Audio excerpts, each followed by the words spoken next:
buy that go-kart is by earning the money. So you sell the magazines and keep 50% of what you make. 50%? Wow, that's almost half. You got a deal.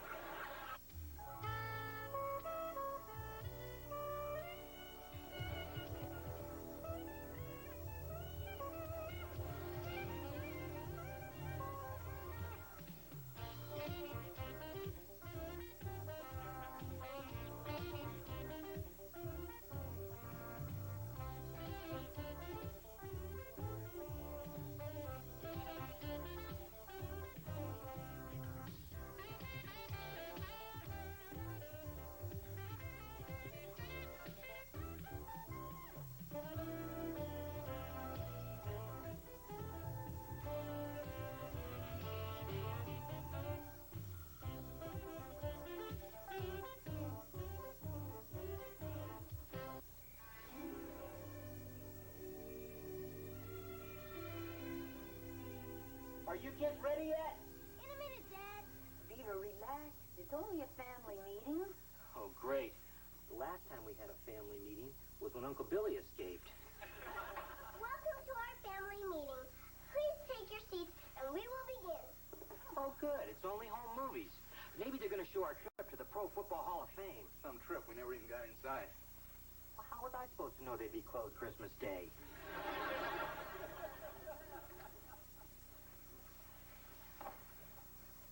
Thank you for coming. We called you together because Kelly, Oliver, and I would like permission to make a purchase. Oliver, light. We know we've asked for a lot of things in the past, but we've never wanted anything more than we want this.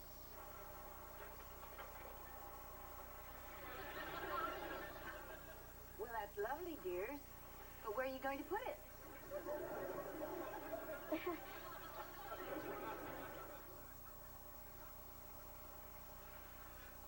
Oh, boy. Tell you what, you can have Mount Rushmore. You're looking at a classic 1978 Rapid Racer.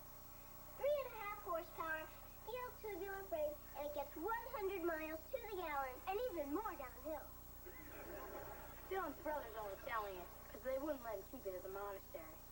Now, hold it. In the first place, where would you ride a thing like that? McGregor's vacant lot. And we promise to push it all the way there. But you can get hurt driving around in a go-kart. Safety, an important factor. Exhibit A. Very impressive. Yeah, in fact, so is your whole presentation. I'd hate to run up against you guys in court. Thank you. So what do you say? Huh? Look, you obviously put a lot of time and effort into this. Now, I don't know about Wally and Mary Ellen, but I don't think you boys are old enough to own your own go-kart. Kelly, I'm going to have to go along with your Uncle Beaver on this. Dad!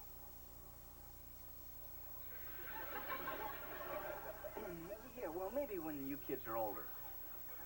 I hope we wouldn't have to resort to this. Exhibit B. Dad, I think you'll recognize yourself in your own go-kart. Oh, isn't that cute? And Dad, that guy without a helmet or a seatbelt is you. Yeah, but look, kids, things were a lot different back in those days. Number one, cars didn't have seatbelts. Number two, the only guy who had to wear a helmet was John Glenn. And number three, I think they've got us, Beav. Well, okay. As long as you promise never to ride it in the street, always wear your seatbelt and helmet, I guess we could let you buy it. Great, now that that's settled, just loan us the money and we'll go out and buy it. No. Exactly what kind of loan are you talking about? Oh, the kind where you give us $100 and we pay you back when we're all grown up. Wait a minute, kids. $100 is a lot of money. We can't loan you that much. Why not? Mr. Haskell says the way Mom dresses, you must have money to burn. Well, with all due respect to Mr. Haskell's opinion, I think the only way you're going to be able to buy that go-kart is by earning the money. How? Well, Wally and I used to work around the neighborhood. We used to paint fences and mow lawns. We even used to wash windows. And I used to get 50 cents for washing dogs. 75 if I brushed their teeth.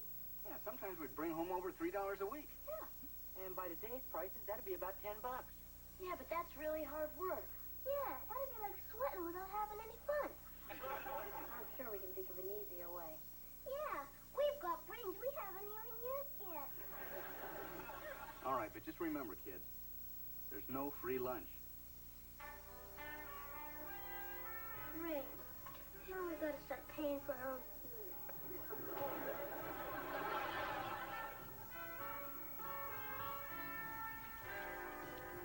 You see, Ollie? Skip was right. You can't collect on unemployment unless you used to have a job. Well, how was I supposed to know setting the table wouldn't count? I guess we gotta forget about having real. Would you care to earn some extra money in your free time? Just about 2 hours a day? You, man, would you like to double your income in your free time? Going once, going twice. You blew it. Oh, my, you look pretty today. Would you like to earn some extra money in your free time? Just 2 hours a day can change your life.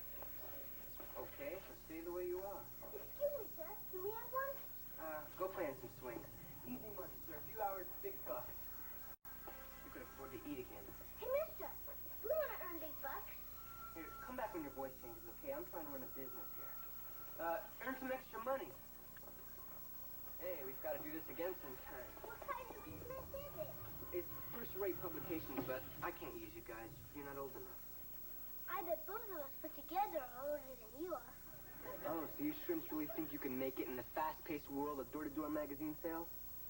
No sweat. I sold more Junior Chipmunk cookies than anybody else in my troop.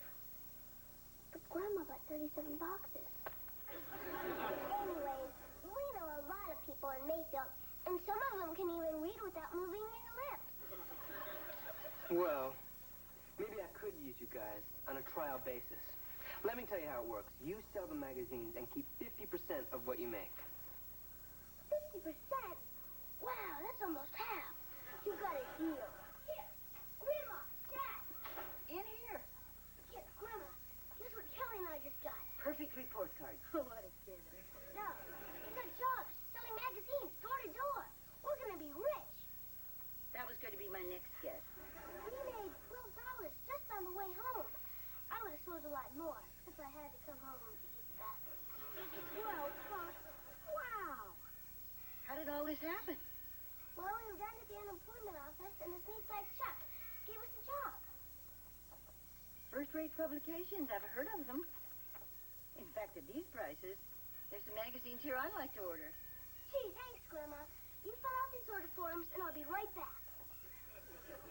This sales stuff sounds great. Why, if I got out there and helped, you'd hit more neighborhoods and make a fortune. We'll have that go-kart in no time.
What can I do you for? Good afternoon, Mr. Haskell. I represent First Rate Publications. Hey, Lum, turn off the People's Court and get out of here. You just stand by, kid. Here's your $10, Eddie. The judge gave the wife custody of the forklift. Hello, Kelly. Good afternoon, Mr. Rutherford. Do you gentlemen know what trying to serve with halibut. Do you know the right motor oil for your car? I'll take the motor oil question and Rosemary to block. All these questions and more will be answered if you take advantage of the magazine subscription deal of a lifetime. Oh, you're selling magazines.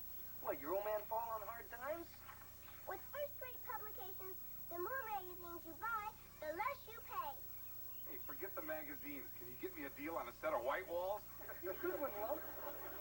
Well, thanks for the offer, Wally Jr. We got reservations at the miniature golf course. Yeah, and I had to call in a favor to get them. So you don't want any magazines? Look, if I want to read a magazine, I'll pretend I got a dentist appointment and spend an hour in a waiting room. I guess I might as well forget the whole thing. If I can't sell magazines to my own godparents, I might as well quit the business. You know something, Edward? We're lower than slug slime. Hey, Squirt, can you get Soldier a fortune?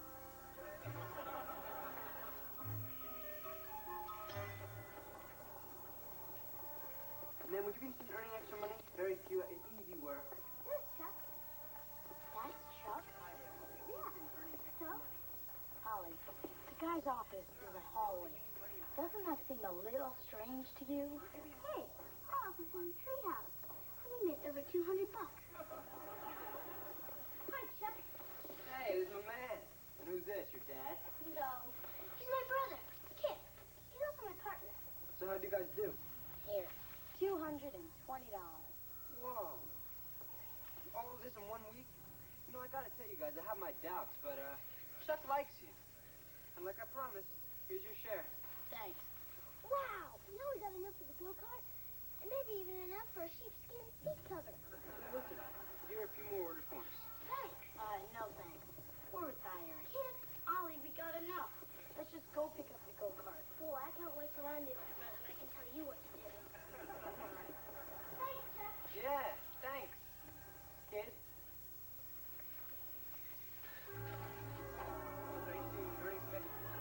Guess keep 50% of what you earn.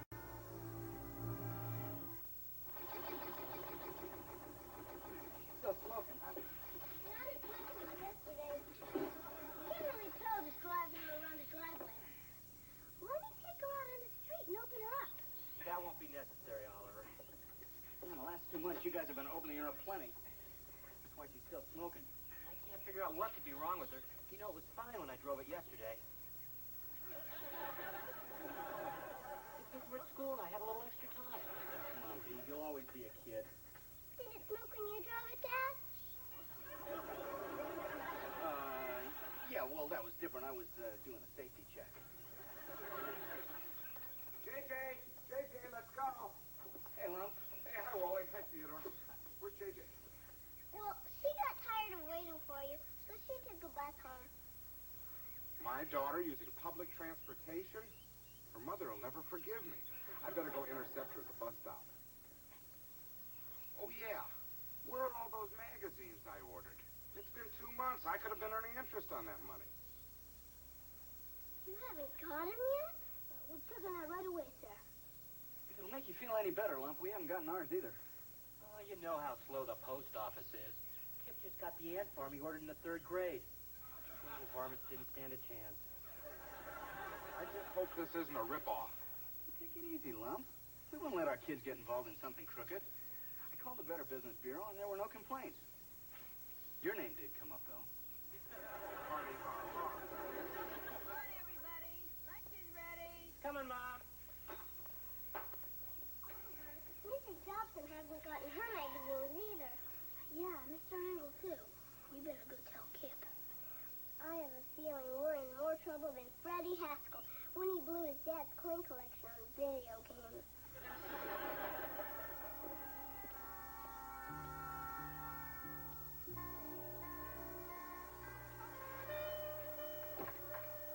Good afternoon, Mrs. Cleaver. Hello, Freddie. Kip, your company's here. Why not say how refreshing it is to find someone in today's hectic world who always dresses with unexpected company in mind. Did your father coach you? Oh, and I won't be staying for late today.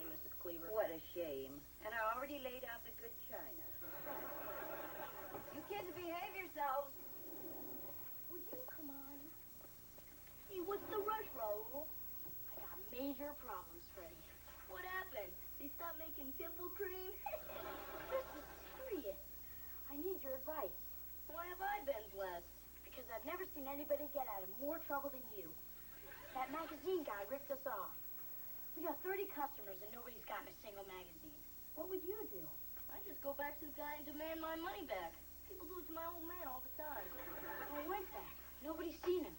But I heard the cops are on his trail. Then somebody will find him sooner or later. That's it? That's the best you can do. I'm gonna have to tell my dad what happened. Are you crazy? He'll make you sell your go-kart. And then no one will want to hang around with you. There's no way we're selling that go-kart. We didn't do anything wrong. Look, the way I figure it, this is your only shot. People throw out their old magazines all the time. Doctor's offices, barber shops. All you've got to do is put them in your customers' mailboxes. It's a perfect stall till they nab the creep. So what if they notice the wrong date? Grown-ups don't read magazines. They just put them on their coffee table to show how smart they are. That's something, Freddie. When you're not so busy being a creep, you really come through for a guy. Hey, mind if I stay for lunch? Come on.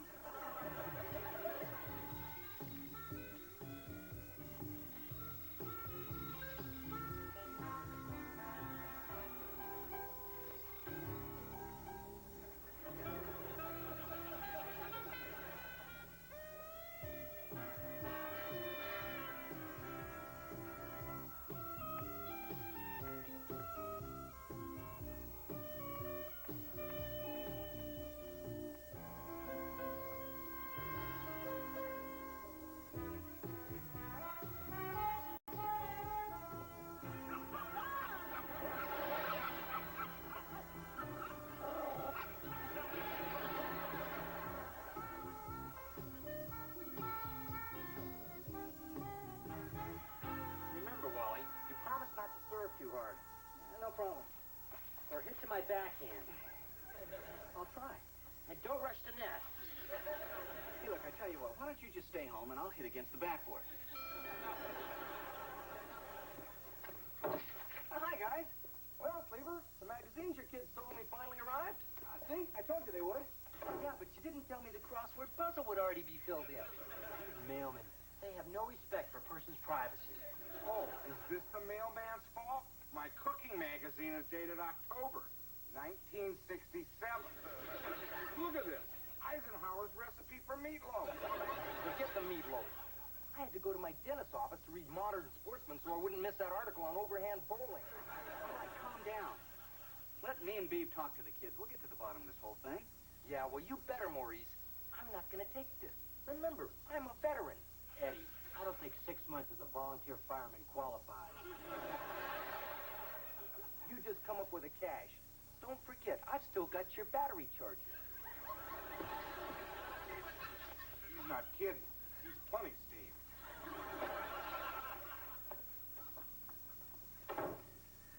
Well, Beaver, it looks like it's our turn to call a family meeting. Let me get this straight. This guy, Chuck, worked out of a hallway at the unemployment office. Well, gee, Dad, it was a real important-looking hallway, though. I've seen this kind of scam before. This guy probably stole the magazine forms and never had anything to do with first-rate publications. How could I have trusted this guy? I've read enough Hardy Boys books to know when somebody's not in the up and up.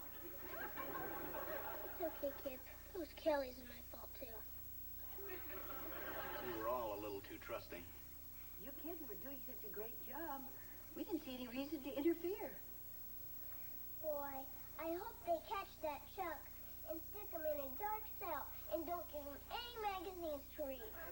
What Chuck did was one thing, but you made it worse by covering it up. Why didn't you tell us? Because then you'd find out. Well, your parents were always going to find out sooner or later. Yeah, and all you guys did was manage to protect this guy who ripped you off. Not to mention taking advantage of all your friends and neighbors who bought magazines from you. Uncle Wally, you don't have to yell at us anymore. We feel bad enough already. Yeah, and if you want, we'll feel even better. Kids, when you try to cover up one mistake with another mistake, the problem only gets bigger. You said it. I guess we're gonna have to sell the go-kart, huh? Well, there's one other way to pay back all those people.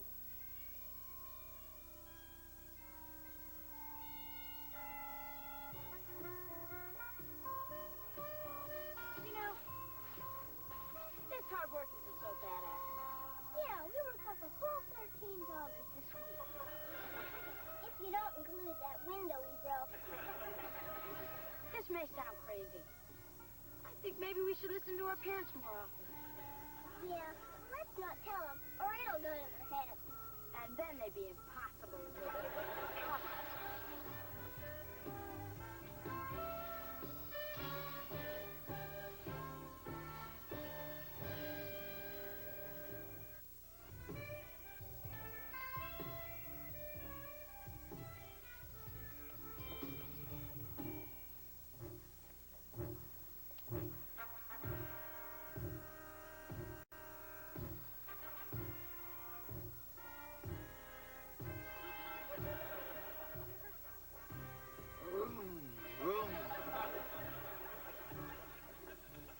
I don't see what all the fuss is about.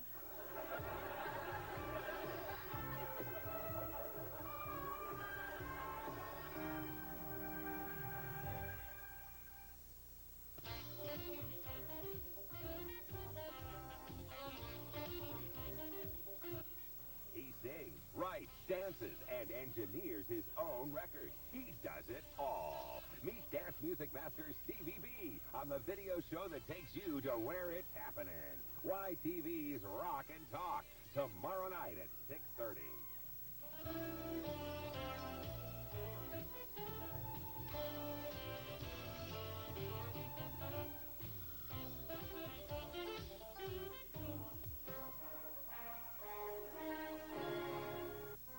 Leave it to Beaver. Quick, get up. Wait till you hear this. I got the best news in the world.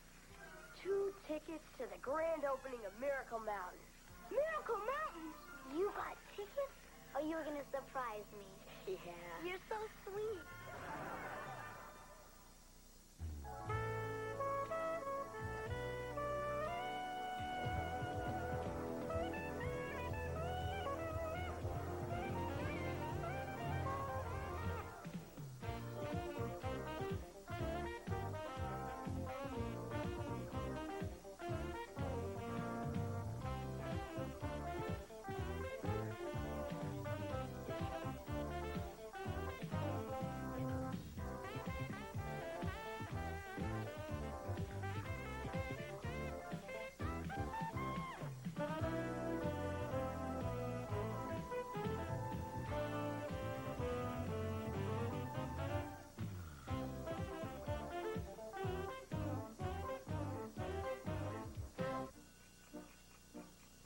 Dear 10-Power Danny, boy, was I glad when I found out you were a guy.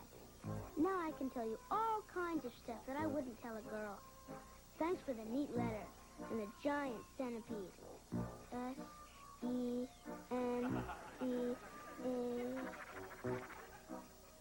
Bug with a lot of legs.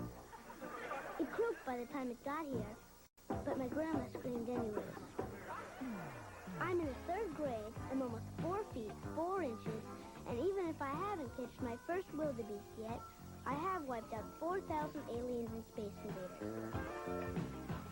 You asked about my family, so here goes.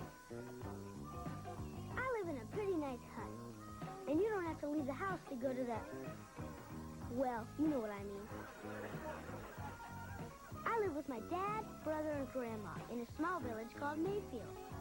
I guess our family isn't much different than yours, except, well, in our tribe, Grandma's the chief. My mom doesn't live with us anymore, so Grandma pinches. She's real good at noticing things that aren't quite right.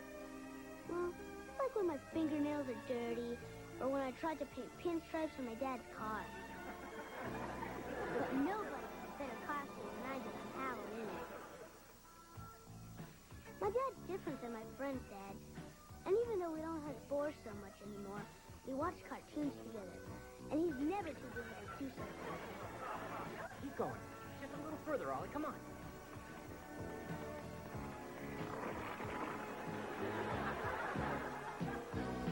We almost have as much fun as when you and your dad tie those vines to your feet and dive off that tower. The rest of the family lives in the next house. First, there's my Uncle Wally. He's my dad's big brother. I'm stronger than he is. Dad and Uncle Wally are just like Batman and Robin. They're always together.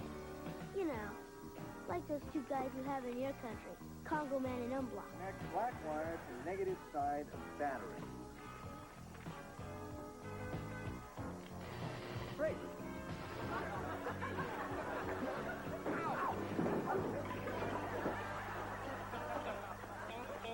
My cousin Kelly is my friend, even though she's a girl.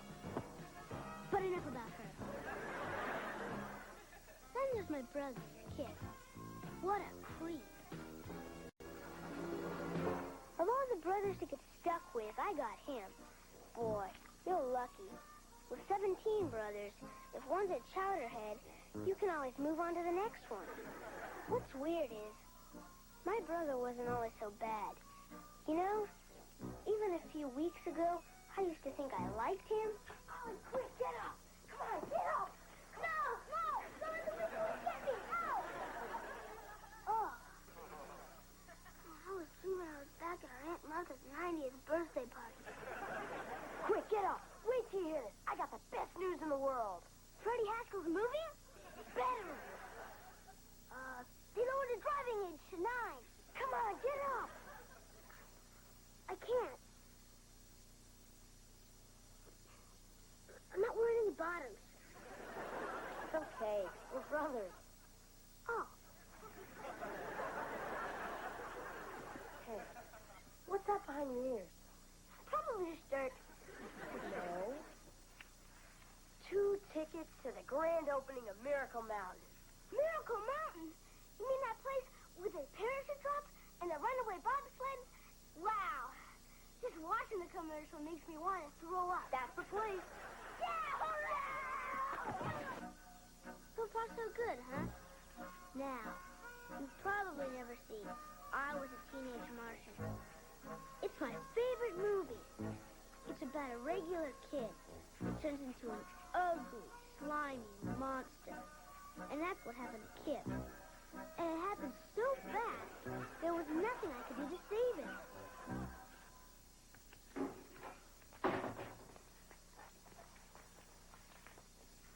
What are you doing? Putting gel in my hair. How come? Sort of look good.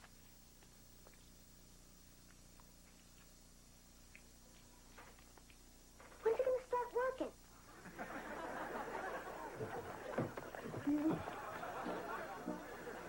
I thought it was bad, but I didn't think it'd come to this.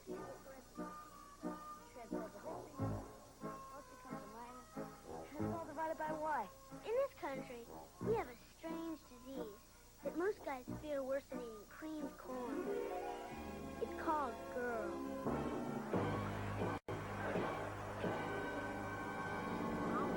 Something? Freddie Haskell's starting a big football game, and he says if you play, he'll let me watch for free. Can't. We're doing homework. On a Friday? But you told me no one does homework on a Friday. If you want to play football, Kip, I'll understand. We have the rest of our lives to study together. No, this is more important. It's like you said. If I don't get good grades, I won't get into college. And if I don't get into college, I probably won't be able to be a doctor.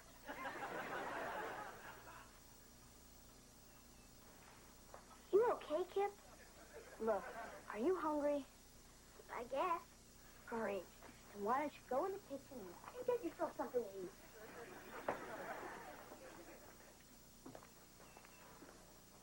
Good timing, Oliver. I'm making a chocolate cake. You can lick the frosting bowl. No, thanks. No thanks. You feel all right? I'm okay, but I think something's wrong with Kip. Why do you say that?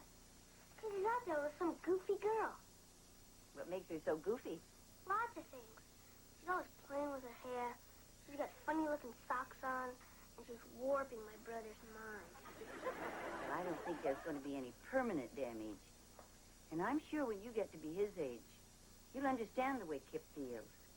You mean it's not just a phase he's going through? Oh, it's a phase, but it's one that'll probably last forever. Hi, Mom. Hi, Beaver. Hi, big guy. Hi, Dad. Bye, Dad. Oliver, don't you want to lick the frosting? You work hard all day, Dad. You should get to lick it. What's with him? Try to fool him with a mix? Kip's new study partner happens to be a goofy girl, and this is not a mix. Well, I can't say I didn't see this one coming. This is going to be awfully rough on Oliver. Oh, in a couple of weeks, he'll have forgotten all about it. I don't know. I still remember the first girl that Wally threw me over for. 4'6", ankle bracelet, face like a flounder. Penny Jameson. You know, I saw her last summer in the supermarket parking lot. I was still tempted to let the air out of her tires.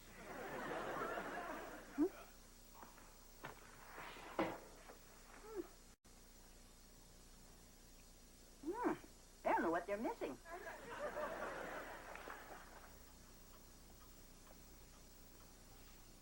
I thought you scholars might like a piece of cake.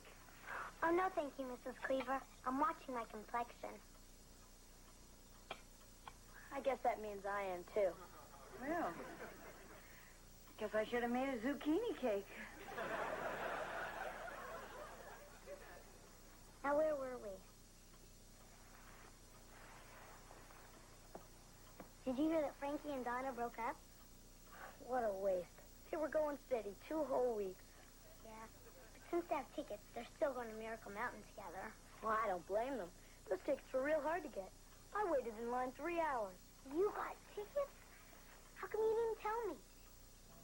Well, you see, Oh, you were going to surprise me. yeah. You're so sweet. Yeah.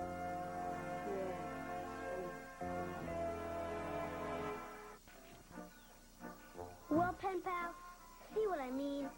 The enemy has taken control of my brother's mind. What little there was of it. Hi, Uncle Wally. You busy? No, I'm stupid. Next time I'll pay the $20 to have the burglar alarm installed. What can I do for you? Well, I kind of got a problem. And I need some advice. Sure this isn't something you should talk over with your father? Well, he's good at most stuff, but from what I've read in your high school yearbook, well, I thought you'd be better help when it came to girls. You may have a point there. Well, I kind of made a mistake. I promised to take 2 people to the same place. 2 dates for the same night. The classic adolescent dilemma. Hey. I wonder what this was.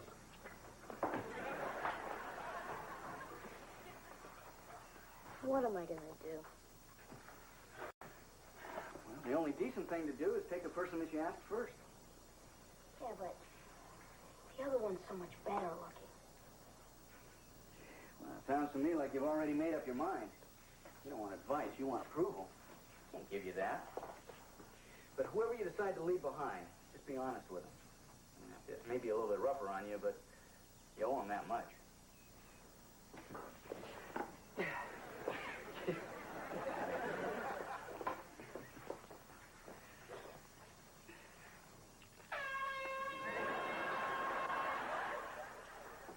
Hey, Ollie. Buddy. Pal. Friend. I got a favor to ask. Is this the kind of favor where I get blamed for something you did? No, it's nothing like that. It's about those tickets to Miracle Mountain. Boy, I can't wait. That's going to be the greatest night of my whole life. Well, you know they're sold out, right? Yeah? And I only have 2 tickets, right? Yeah?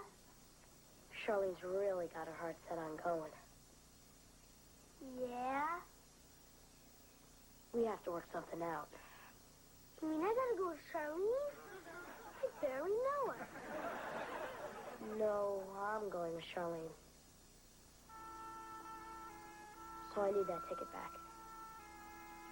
You'd rather go with her than me? Well, you see, Charlene only has a week to live. Actually, to be honest, I would rather go with her than you. So I need that ticket back.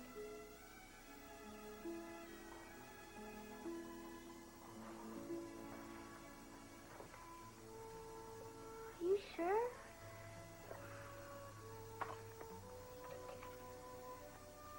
Thanks, Ollie.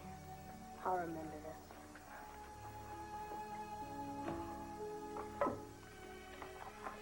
Yeah, I'll remember it too.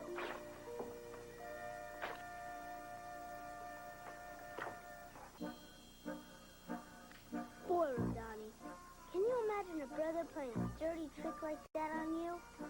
I was really ticked off. I never wanted to see Kip again. My cousin Kelly did everything humanly possible to try and cheer me up.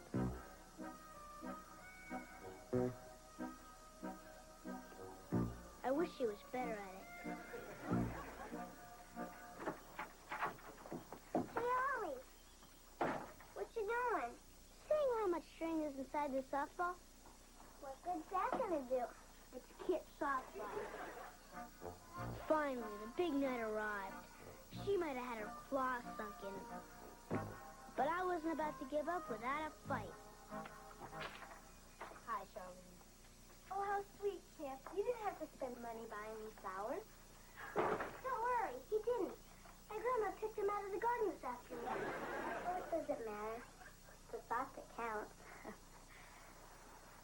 I've been so excited about this, I can hardly believe we're going. Me too. We're gonna have to wait a few minutes. My dad lost his car keys. The last time we lost them, we almost missed Kip's ballet recital. Will you get lost? Oh, your little brother. They're so cute at this age. You must not have one. This is going to be such a great night. I never let this out of my sight. Yeah, I've been carrying mine around inside my shoe. That way I not only know where it is all the time, but I can feel it. Even though it smells kind of weird. Are you sure you know where your ticket is? Sure, I'm sure. Dad thought he knew where his keys were, too. Ollie, you did something with my ticket. I'll tell Dad who took a bath with a stopwatch. It's right here. You didn't touch it. I never said I did. You leave us alone now. It's my house, too. Oliver, your history. Dad, Dad! Hey, leave your brother alone. I'm finished getting dressed. Did you find the car keys?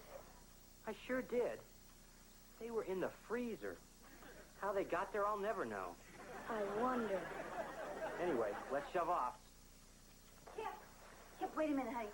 I want to get a picture of you and Charlene before you leave. Grandma, do we have to? Oh, don't be silly. It's only going to take a second. Come on now. We'll get closer together. Okay, ready? 1, 2, 3. If I couldn't stop Kip from going, at least he'd always remember I tried. Well, Rodani, that was 3 hours ago, and Kip still isn't back. I hope Yuani, Koza, Yorubi, and... heck. All your 13 other brothers are nicer to you than Kip is to me. Your pen pal, Oliver Cleaver. Oh, P.S. Please send instructions for that tiger pit. Yeah, how's it going? Come on now, time to hit the sack. Let's go. There we go. Good night, son. Good night, Dad. Dad, how come you didn't make Kip give me back my ticket to Miracle Mountain? Oliver, what Kip did was wrong. But if I made him give that ticket back, he'd have been doing the right thing for the wrong reason. But I still would have gotten to go. Yeah, but you wouldn't have had any fun because he wouldn't have had any fun. But how could he been so mean to me? Oliver, it's kind of like you have two brothers. One good and one bad. One does all the things you want him to. And one would rather play with the other guys. Oh, girls. Exactly. But what you have to remember is there's a little good and a little bad in all of us. Give Kip a chance. I'm sure Charlene's not going to get in the way of what you and Kip have as brothers. Get some sleep, son.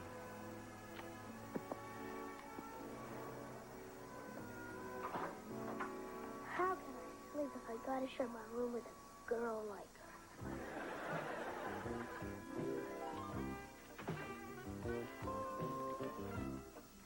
It was great. Good night, Dad. Good night, Grandma.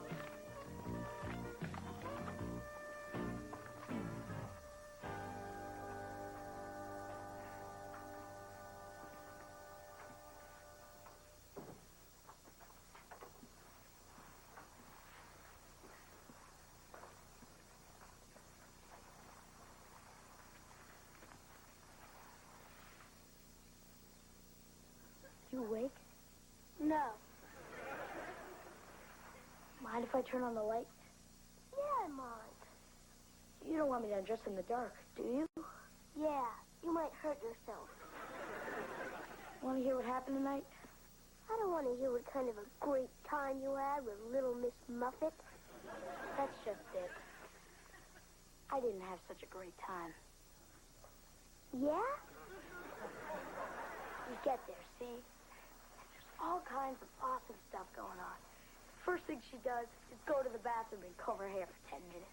Why would someone comb their hair and go on rides that would just get it messed up again? She didn't want to go on any rides that mess up her hair. What? She wouldn't go on the ones that don't mess up your hair because she's afraid they make her throw up. That's what they're supposed to do. She wouldn't go on the bumper cars, afraid she'd break a nail. She wouldn't get near the shooting gallery. Afraid it hurt her ears? Can you believe it? Oh, man, what a dud. But we did go in the tunnel of love. She kissed me. I'm sorry. You know something, Ollie? I blew it. I should have taken you. You can go to the neatest place in the world, but if you don't take the right person with you, you might as well not go. I was the right person, huh, Kip? You sure were. But I was thinking of you, though. Wow, a dinosaur! You bought this for me? No, I won it for you at the Knock Down the Bottles booth. 3 tosses for 25 cents. This only cost you 25 cents? Well, actually, after $7 worth of trying, the guy felt sorry and gave it to me. Kip, you're the bestest brother ever. You're not a bad little brother yourself. I'm gonna get ready for bed.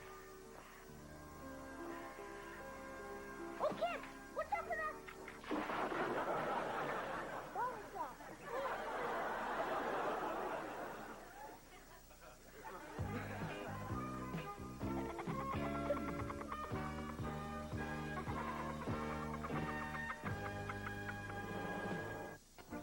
Dear Pen Pal O'Donnell, you asked me about my family, so here goes.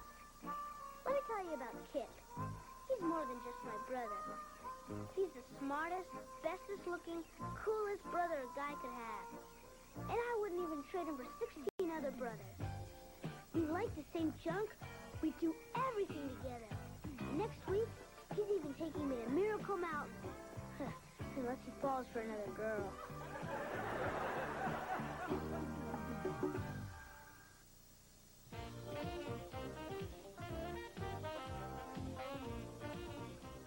Tune in for the musical wizardry of Quincy Jones and listen up. He's got something extraordinary to say about his world. Cut tracks to the hottest sounds around with YTV's Rock and Talk tomorrow night at 6:30.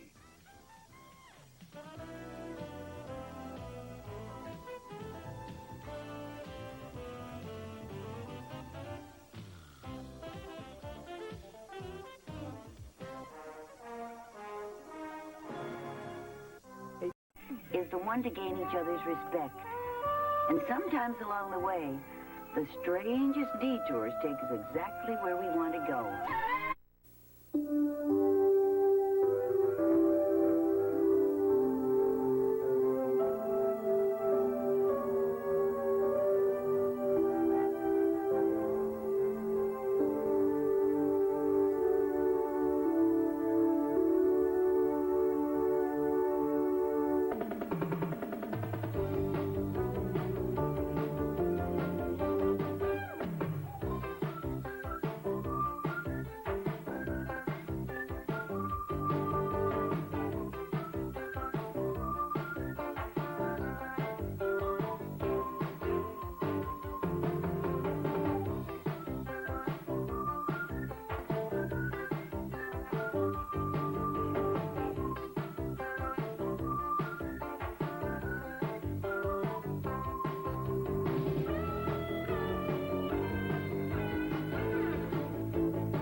you didn't have to go to all this trouble. Kelly and I have been eating fine. Oh, sure. I know the way you and Kelly eat when Mary Ellen visits her folks. Only reason you go near the oven is to find out what time it is. Oh, thanks for looking out for us anyway. Mm-hmm. If you really want to thank me, you'll cancel that arrangement you made with Eddie Haskell. Hey, what's the big deal? He gets a chance to start working off all that money he owes me from the trial, and you get central air conditioning for practically nothing. I don't know, Wally. Having Eddie Haskell in my house for 3 weeks, night and day? It's like I'm being punished for his crimes. Well, sleep well.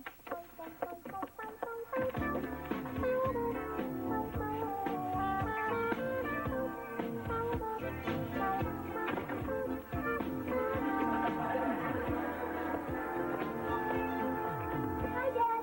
Can I have a pony? I don't think so. How about raising my allowance a quarter a week? Nice try, hon. Well, it worked for JJ. You mean she really got a raise in her allowance that way? No, she got a pony. Yeah, come on in. Hi, guys. Hi, Kip. Care to join us? No, thanks. The reason I'm here is, well, a power line fell on Dickie Sokolsky's dad's car, and he's okay. Except he can't remember anything about baseball. Or Dickie's name. So we sort of need a new coach. How about it, Uncle Wally? Look, as much as I'd like to... We're already in the playoffs. And if we win our next game, we'll probably be playing Freddie Haskell's team, the championship. Well, I'm flattered that you asked me, Kip, but, I've given up coaching for good, I'm afraid. What? It was my soccer team that put him over the edge. We didn't win a single game. Even the fish market took their name off our jerseys. I'm just burnt out. My work suffered, I neglected my family. But most of all, he hates to lose. So I think you're just going to have to keep looking. Hey, can't your dad do it? My dad? The Beaver? Well, sure. He knows the game inside out. I know he played when he was a kid. But you went to spring training with the White Sox. But he's your father. Kip, a game only lasts a couple of hours. But your relationship with your father, that's something that lasts a lifetime.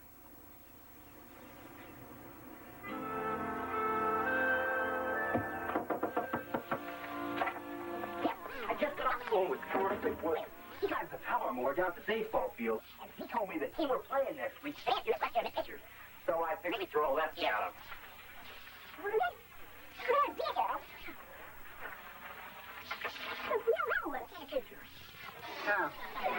Maybe we could trade that little fat first baseman for one. Can't trade it, Ollie. Well, I'll have to think of something else. Dad, can you come outside now? Well, I'll be in a minute. I'm talking to your brother right now. In the shower? I'll be out in a few minutes. But Dad! In a minute, son. Dad, I'm very glad you're going to be helping the team. Oh, thanks, Kip. You know, this may sound dumb, but when you get to be my age, well, there's not much father-son stuff a guy can do without your friends thinking you're going soft on them. I know. That's why I'm glad you asked me. Okay, Ollie. We can play now. No time for that, Dad. You see, I was getting my lunchbox out of your car because I left half a Twinkie in it, and the next thing I knew, it kind of rolled into the street. Well, I hope you didn't eat it. No, Dad. Not the Twinkie. Your car.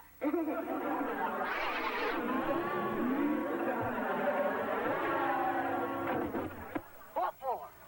Trigger ring. Good eye, good eye. Hey, what is this, a library? Let's start rousing the pitcher. So's his mother. Call him names. Tell him we got his cat in a pillowcase. Come on, get up here. Come on. On your toes, Betty.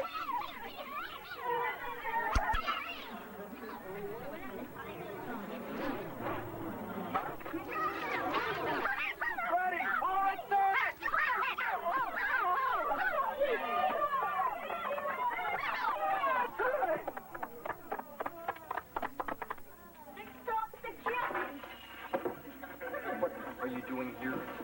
brother-in-law.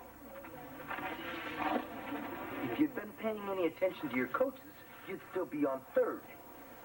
Oh, might I remind you that your scouting report compared the center fielder's arm to a rusty slinky. I'm not here for my health. When I tell you to jump, you don't come down until I clear you to land. Hey, come on. I'm your son. Remember? Oh, that's right. What gets into me? Son, you're benched. What? Benched, as in collecting splinters the rest of the season. Surely you wouldn't deny yourself the pride of watching your own offspring engage in championship play. Don't count on it.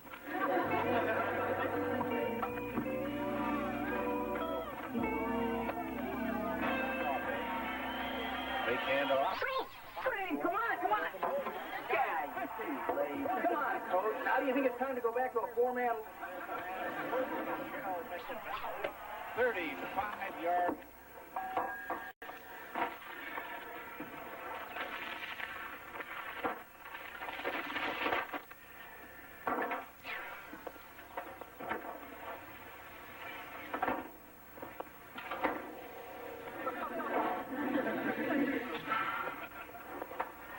I don't know. Maybe I should start a garden.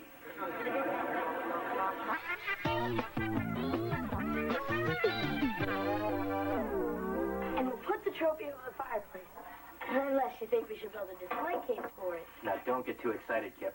We've still got one more game to win on Saturday. Oh, hi, Mom.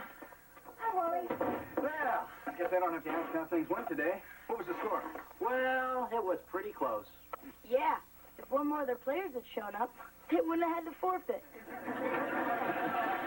Oh, good afternoon, everyone. I'm making a little party to ease the sting of defeat. I wouldn't expect any less of you fine souls. Well, thank you, Eddie, except Kip's team won. Wait a second. Do you mean my squad is playing the Cleavers for the crown? Quick, oxygen! What's the matter, Eddie? You afraid? Of what? I've seen better teams pulling sleds. Things are different since my dad started managing us. Oh, that's always been my dream. To match wits with a guy who got stuck in a giant soup bowl. They might as well start engraving the trophy right now. Don't worry about him. All talk, no action. I got away. Last month he beat us 26-3.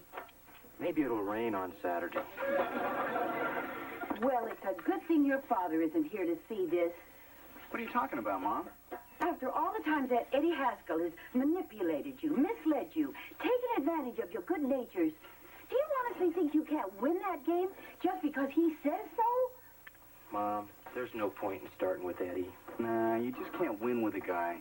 Same with Freddie. I don't want to hear this. Look at you, Wally. You're dying to be in that dugout with your brother. You're so afraid of losing, you won't take a chance of going in there and trying to win. Beaver, wouldn't you once just like to button that Eddie Haskell's lip? More than anything. Well, then start acting like Ward Cleaver's boys and get out there and kick their fannies.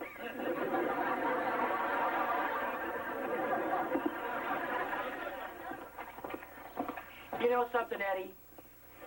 For 30 years, you've been like a thorn in my paw. But come Saturday, I'm going to rip you out with my teeth.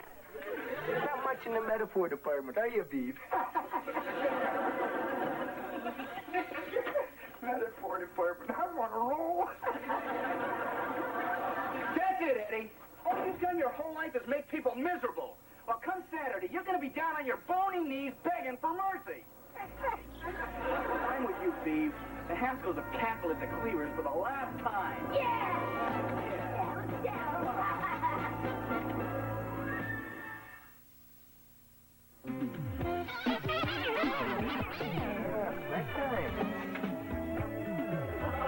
Yep, floor works good now. Tip you squirt. Well, Mr. Haskell, what a coincidence finding you here.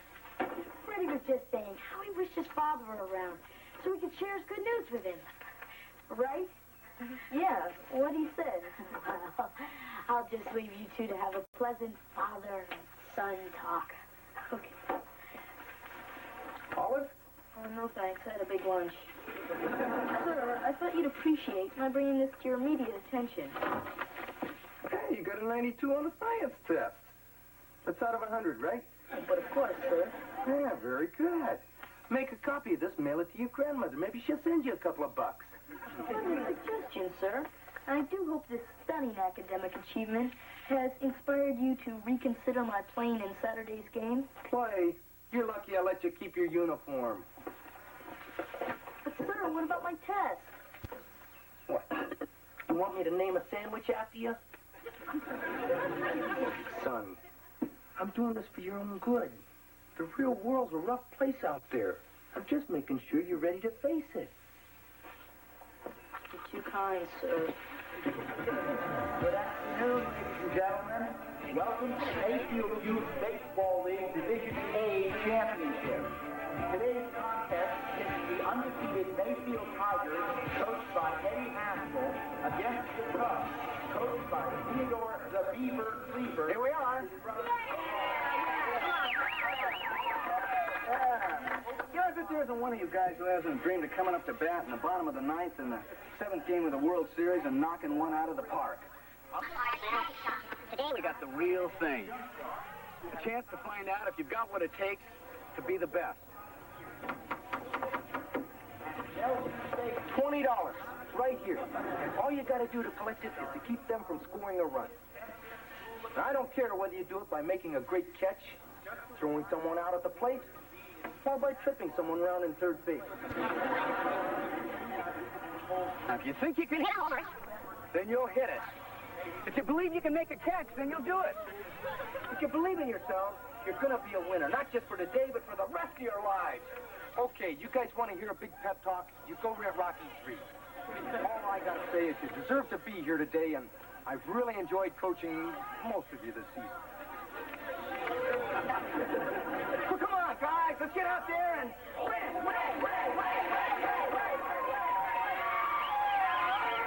Okay, starting lineup.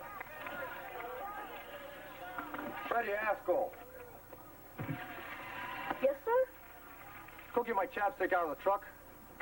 Okay, pitcher, Nelson. First base, Scheinberg. Second,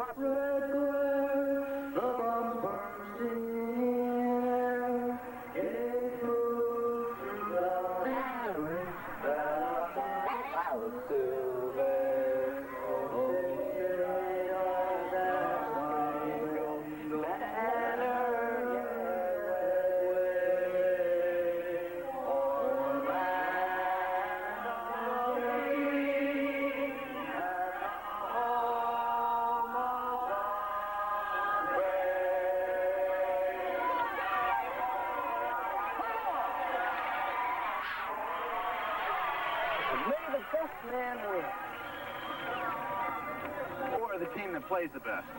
You know, Wally, I should carry around a pencil so I can jot down all the witty things you say. No wonder his mother joined the Merchant Marines. Come on, let's go. Come on, guys, let's go. Stop. First up for the Cubs, shortstop, Kip Beaver.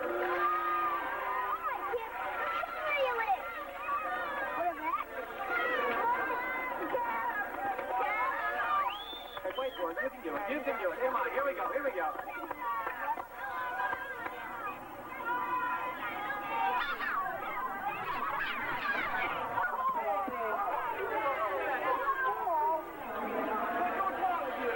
You okay? I'm okay, Dad. Hey, Eddie, that was intentional. Yeah? And so is this. Come on, let's go. Come on, Kip. Let's get it now.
Last chance to overtake the Cubs' 1-0 lead.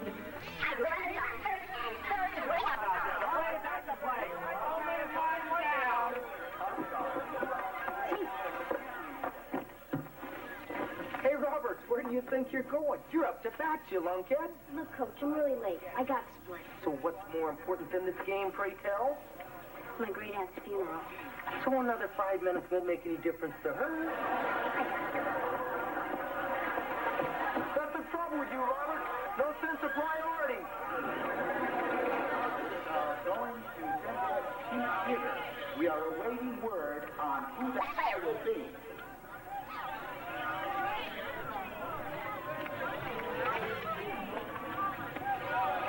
Hey, McGregor. Yes, Coach? How's the arm? Sir, to what length will you go to prove a point? Why don't you call your brother in military school and find out?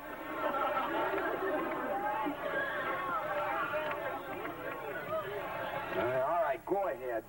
At least we'll have somebody to blame when we lose. Skating for Dylan Roberts, number 9, Frederick Haskell. Hey, Freddie, let's walk him. Come on, he's a hassle. Give him anything. Let him work for it.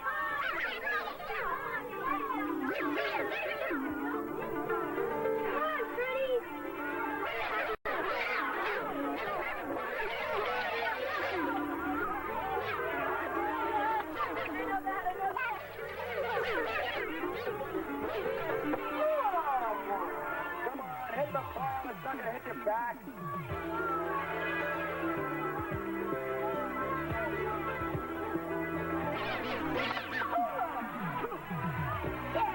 One more. Come on. Come on, Freddie. Let's go, Freddie. You got it. Come on.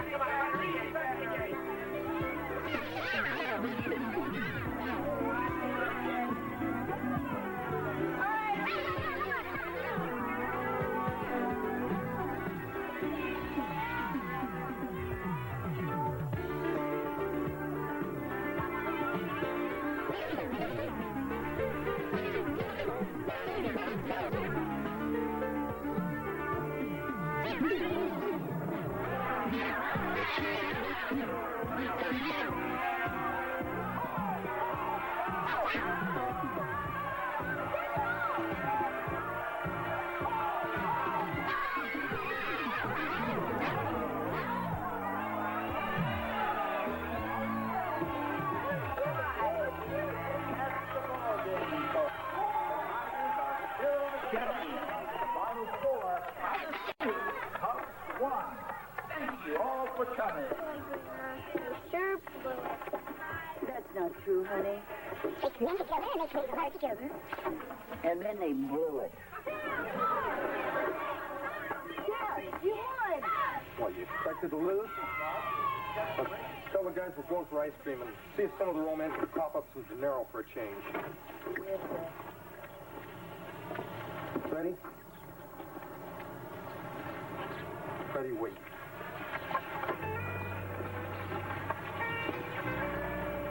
I'm very proud of you, son. You've never said that to me before, sir. Well, there's been a couple of times I've wanted to. Look, I don't express myself well with words. It'd make you real uncomfortable if I... Hugged me?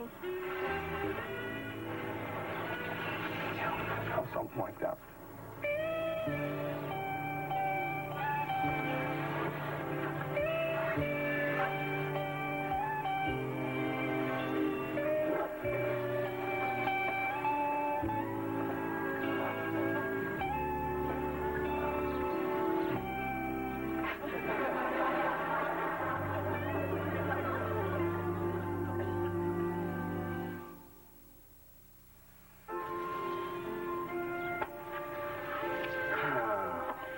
We should have walked in. Could have had that ball. Just a little better jump. You played a terrific game, Kip. You've got nothing to be ashamed of. Dad, nothing to be ashamed of. It's just a polite way of saying you lost. Kip, I know how much this must hurt right now. But every day the hurt's going to be a little less, and pretty soon you're not going to believe you ever could have felt this way. It's really true, Uncle Wally.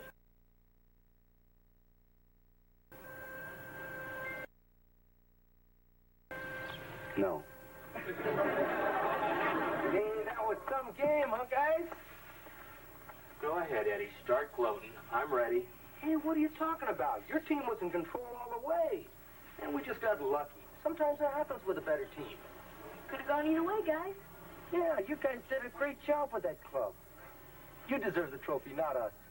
No, you guys went fair and square. That was a great hit, Freddie. Not like the ball you put out of the park. Did I see your dad hug you? No, I was just choking on a piece of hot dog. Hey, why don't you guys invite your team to join us for some ice cream? My treat. Well, that's a nice gesture, Eddie, but I insist on picking up the tab. Okay, if you insist, then thanks, Coach. See you there. What a rotten trick. Turning into a good sport. Now I can't even get the satisfaction of hating him. Yeah, just can't win with a guy. Oh, well. Maybe next year.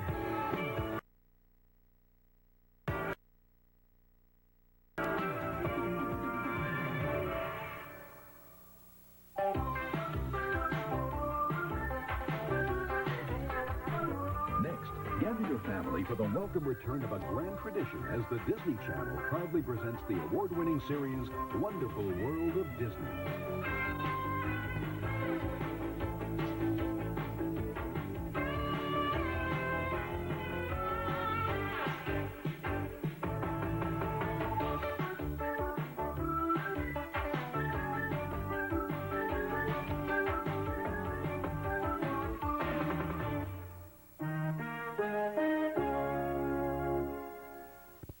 Leave it to Beaver. No, Kelly. We're not sure your parents are getting divorced at all. A divorce? You think my parents are getting a divorce? You know, Kelly, you may not believe this now, but sometimes the biggest changes are the best for everybody.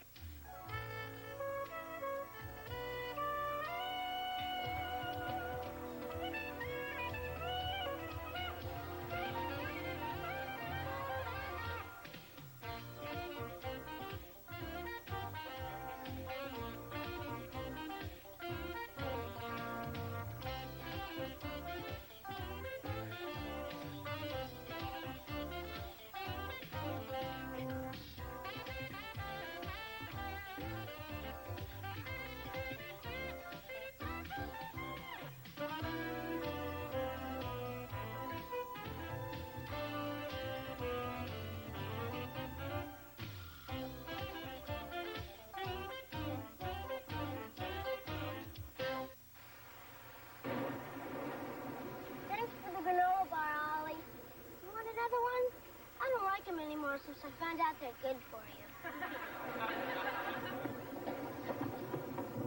Look at this ring in my hair.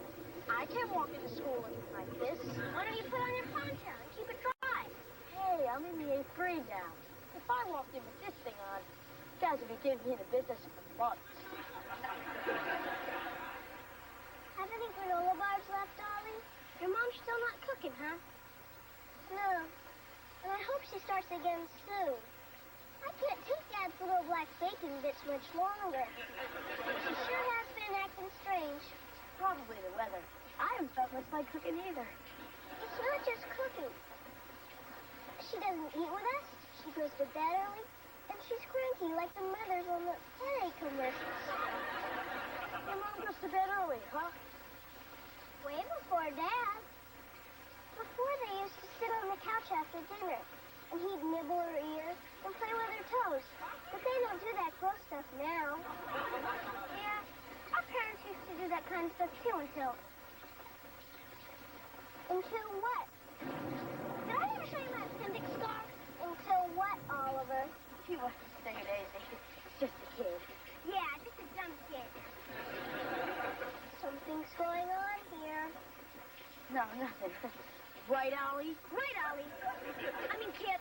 I mean, nothing. See how dumb I am. Wrong, isn't it? We're not sure. Are we, Ollie? No, Kelly. We're not sure your parents are getting divorced at all. Way to go, Ollie. A divorce? You think my parents are getting a divorce? Kelly, we're not trying to get you all worked up. It's just that our mom used to do jokes like that before they split up. I don't believe you guys. My parents are not getting divorced. That's exactly what we said. Even after that night when she threw baked potatoes at us. Would you guys cut it out? There's nothing wrong with my family. You're right, Cal. There's nothing wrong with your family. But if there was, how would I know for sure?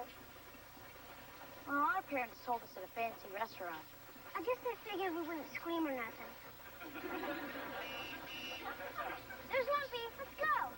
Geronimo!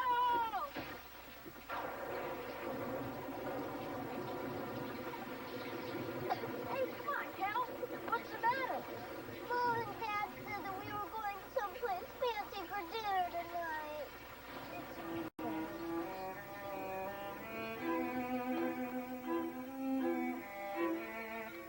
Honey, Kelly knows something's up. She's been acting strange all day. Well, it won't matter, because when she comes out of the restroom, I am going to get this thing out in the open once and for all.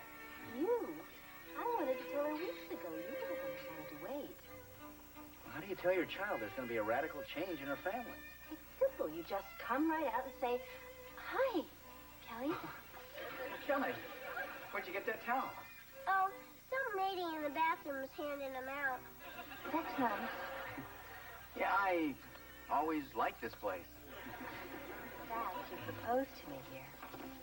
It seems so long ago. Oh, excuse me, are you our waiter? Yes.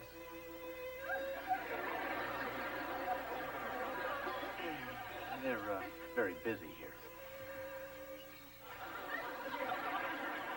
Well, what looks good to you, honey? Oh, I don't know. Maybe we should have the family special. Why bother? Oh, excuse me. We're ready to order now. Good.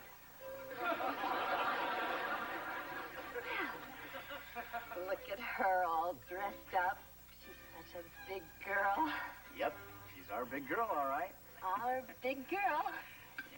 In fact, you're such a big girl that we can talk to you about anything now. Because you're such a big girl.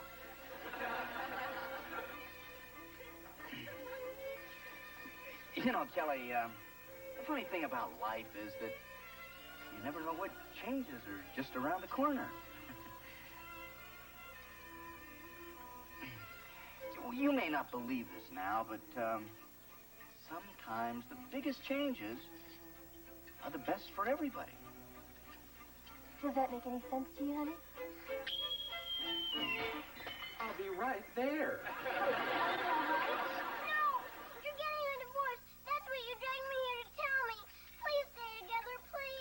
Divorce? No. Kelly, Kelly, honey, we brought you here to tell you that we're going to have a baby. Yeah. A baby? And a divorce? How many lives can you ruin? Kelly, I don't know where you got that idea. Your father and I aren't going to get a divorce. We love each other.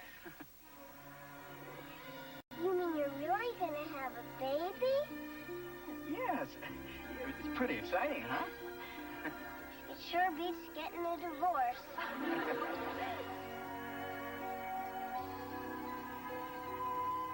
Eddie, doesn't Carol have two beautiful daughters? Thanks, Mrs. Cleaver. Yeah, it's hard to believe I started out so young and innocent. It certainly is, Eddie.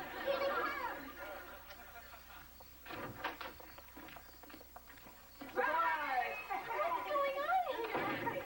Well, Kelly had her surprise. Now it's your turn. Oh, honey, thank you. Oh. Peggy, thank you. Carol. Oh, thank you. Oh, Nina. Look at her, she's playing. Well, what's she supposed to do? Make coffee? This is from Beaver. He wanted to be here tonight, but he had to stay late. He had to work on the Xerox machine. It's his training session. And this is from me and Gertie. Oh, Eddie, you didn't have to do that. Yeah, that's what I told her, but she got him anyway. Bless you, old dog, you. You're a lucky guy. Oh, I sure am. Especially because I'm not the one who's going to be blowing up like a beach ball. Yeah, it's sure going to be neat having a little baby in the house again. Hey, how you doing, little princess? Wait, sleep right there. Grown-ups always act like this around babies.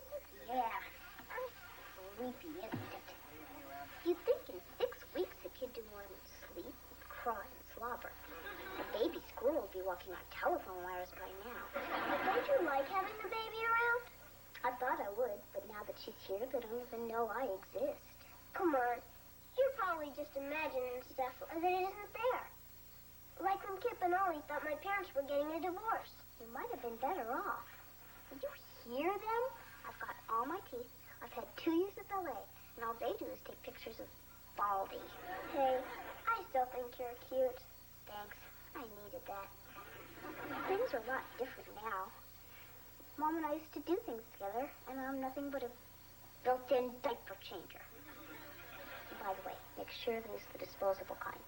Kelly, come in here, honey.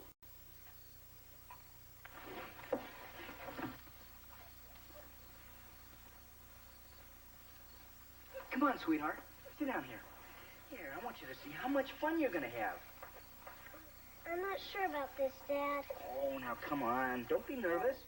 She won't break. Isn't that adorable? She's going to make the most wonderful big sister, our big girl. That's right, kid. When the Cleaver egg hatches, you're going to be punching in full time. They're going to have you changing and feeding and babysitting. Yeah, if you're lucky, they'll give you a few hours off at Christmas. Mrs. Morgan, will you take her, please? Sure, Kelly. Thank you. Kelly, sweetheart, where are you going? I'm a big girl. I can go wherever I want.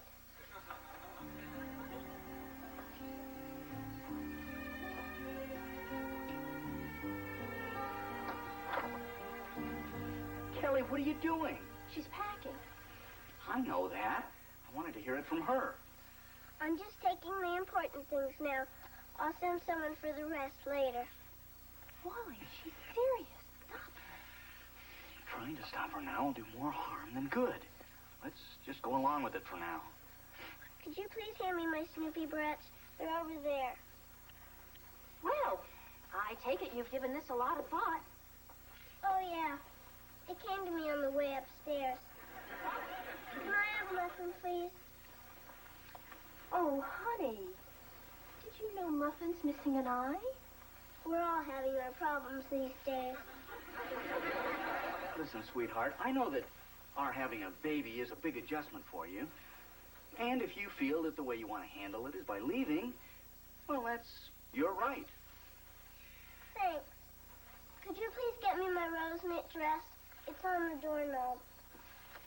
Kelly, if you're going to take your rose knit dress, be sure to take your black patent shoes, too. Mary Ellen, I said go along with her, not pack for her. Well, I guess that's all. I'll be leaving now. Kelly, you're acting like a child. Good, Wally. Look, I still love you both, but I can tell things will just never be the same around here. I'll still come back every Monday for my allowance, if I'm still getting one. Oh, of course. We wouldn't want to lose you as a dependent. Well, I guess you've made up your mind. Can we give you a ride to wherever you're going? No, I'm not going too far. If anybody calls for me, tell them I'm at Grandma's. Well, don't make yourself a stranger. Oh, I won't. And thanks for everything. You've been terrific. Our baby's gone.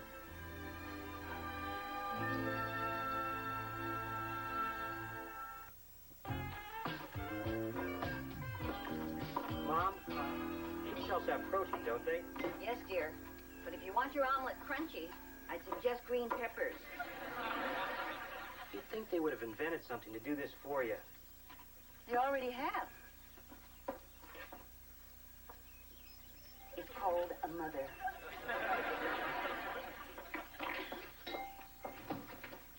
Is the coast clear? Wally, Kelly is confused, not armed. Pretty depressed, huh? Well, under the circumstances, I think she's doing fairly well. Fairly well. She's having the time of her life. Great. Mary Ellen and I are home worried she's crying her heart out, and she's over here dancing with a beaver. Maybe it's time for me to go floss again.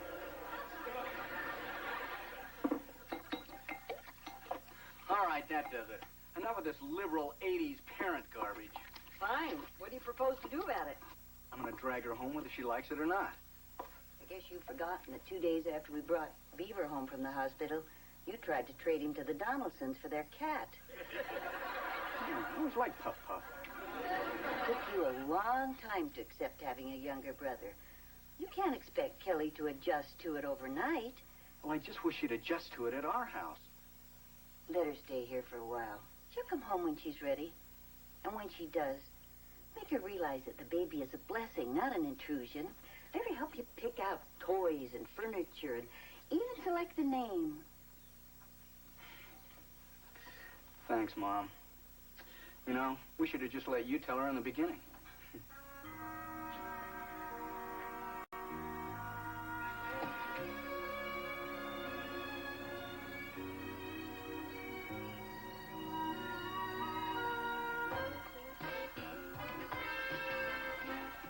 Community chest. How about that? I won second prize in a beauty contest. Ollie, you stop playing and put your stuff away. You heard Dad. We can all stay up later if the room's clean. It's not fair. No matter how late they let me stay up, you'll always get to stay up later. Look, Ollie, if you let me out of jail, I'll help you clean up. Deal. 2 more minutes left. Dad, how come Kip always gets to go to bed at 10:30, and I gotta go to sleep the same time the kids in Hawaii are eating lunch? Oliver, we've been over this before. Kip is older than you. And when you get older, then you can have more privileges. He gets all the privileges. Time's a wasting, guys. If you meet your deadline, then you can each stay up a half hour more than usual. Oh, and may Allah be with you. Hurry, Ollie. Then we can finish our Monopoly game. Yeah, and I could stay up later and watch videos. You don't even listen to the music. You just watch the girls. What a dodo. You're just jealous. Will you move it? Maybe I don't want to. Then I'll do it. I want to stay up. Time's up. No extra privileges tonight, guys. Sorry. There. Are you happy now? You're such a baby sometimes. I'm not a baby. You're right. You're a grubby little infant. Yeah? You're a goofy glob of nothing. Baby, baby, baby. Uncle Beaver, quick! They're clobbering each other! All right, guys, come on, right now. Come on, break it up. All right, guys, right now. He started it. I did not. Carrot Top did. All right, guys, now wait a minute. If you can't agree on anything, you can both just spend the entire day tomorrow in the house. But, Dad... No buts. Now, you had your chance. Maybe next time you can take advantage of it. Thanks, Ollie. I've got a big baseball game tomorrow. Now I'll miss it. You better stay away from me for the rest of your life.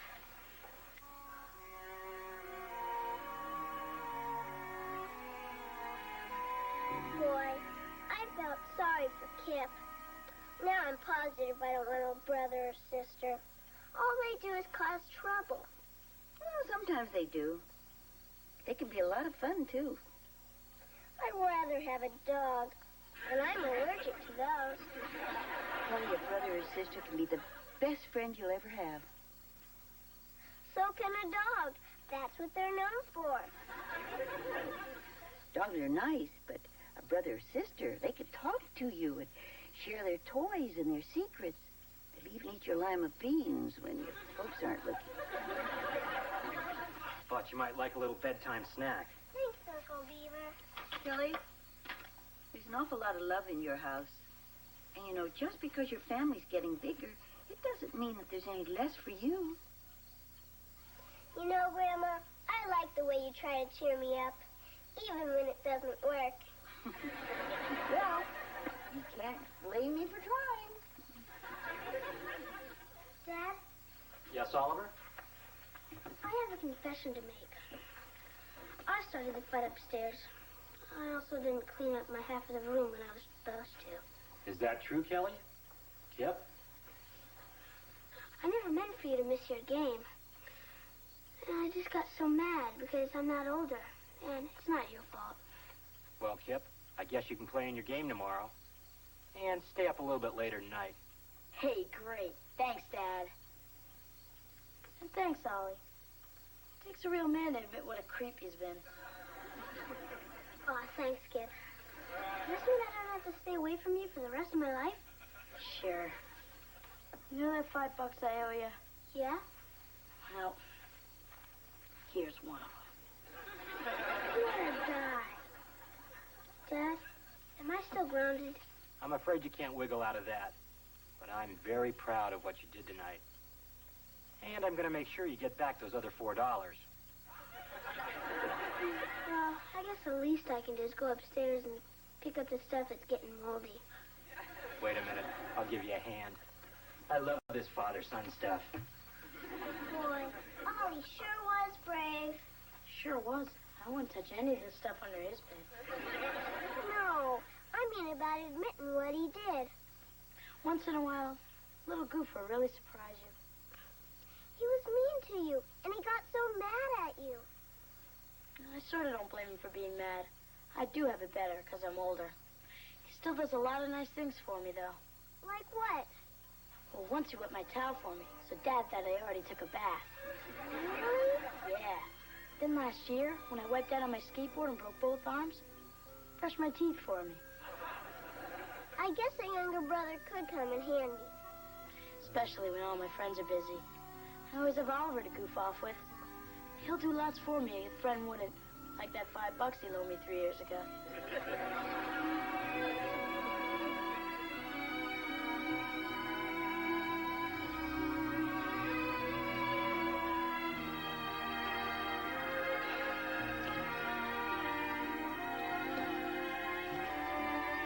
You know, honey, maybe we should let Kelly pick out the baby's name.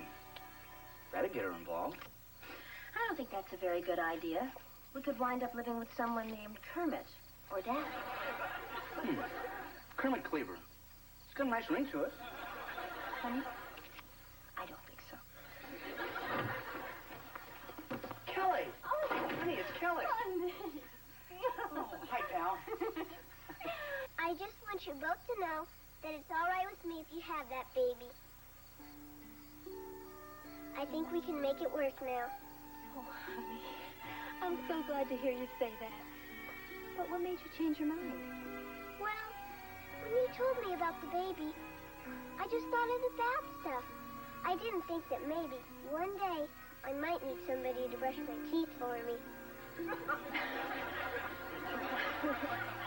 Well, it's time for me to go to bed now. Good night, Dad. Good night, honey. Good night, sweetie. I love you both. Good night, baby. I can't wait to meet you.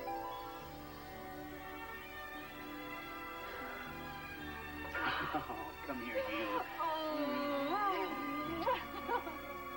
We're glad you're here. Oh, know you that. bet.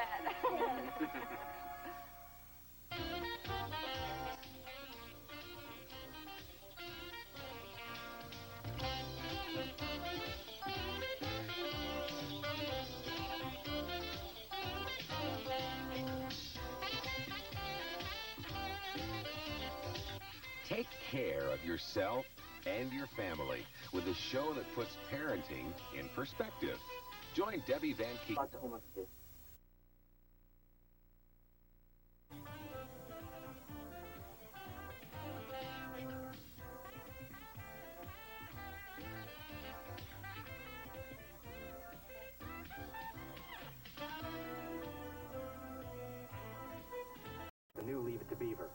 Relax, honey, or you won't be able to sleep at your own slumber party. But, Mom, this is my first party. If I didn't know better, I'd say you two clowns were here to crash the debutante's ball. Hey, look, don't you think if those two boys weren't in this house, we would have heard about it by now?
What is it, honey? Please, Daddy, it's almost 6 o'clock. My guests are coming. They'll spoil everything. Oh, now, calm down. He just called from the 5 and dime, and they're all out of round balloons, so he's going to try the toy store. Well, we gotta have the round ones. You can't make water balloons with the long ones. They break before you throw them. Not that we're gonna throw them. Relax, honey, or you won't be able to sleep at your own slumber party. But, Mom, this is my first party. And if it bombs, nobody will let me cut in line at lunch or pass me notes during assembly. I'll probably have to pay someone to take me to the prom. Sally, you have absolutely nothing to worry about. This much planning didn't go into my own wedding. Hi, Grandma. This is Duffy. He's a kid. Well, hello, Duffy. Are you new in town? No, I just never liked Oliver much until we had to stay after school together. And now he's all right. Well, that's good to hear. Grandma, can Duffy stay here? Well, usually I wouldn't mind, but this is kind of short notice. You know, it's Kelly's party and all. But this is an emergency. My mom's cooking a liver tonight. Liver, huh? That is an emergency. All right, Duffy. You call your mother and ask her if you can stay. We already did. Because everybody knows you never turn us down. Hi, guys. Hi, Dad. Oliver, who's your friend? Oh, this is Duffy. He's a kid. Oh, hi. He's going to be eating with us tonight. Mr. Cleaver, are you a real ball player? Well, no, not exactly. You see, my office is just in a softball league. His boss says it'll hurt my dad's morals. That's morale. And I better get going. If I'm late, Lumpy makes me do extra push-ups. Oh, by the way, Oliver, you have a good time tonight. But remember, Kelly's slumber party is strictly off-limits. That goes to you, too, Jeff. Dad, why would I want to spend the evening going on treasure hunts and watching cartoons with a bunch of goofy little girls who take the Smurfs seriously? Oh, good. Now I can concentrate on my game. Knowing my household is in order. Good night, guys. Hi, Dad. Buddy.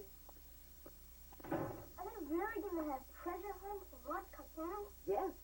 But I think Kelly will tell you all about it tomorrow. Over here. Did you find a clue?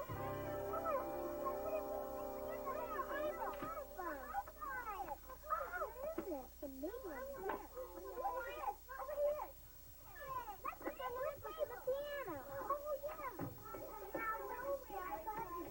I found the clue. Come on, what did it say? It's treasure hidden under something that begins with the letter C. Let's go look under the potato chip. Yeah.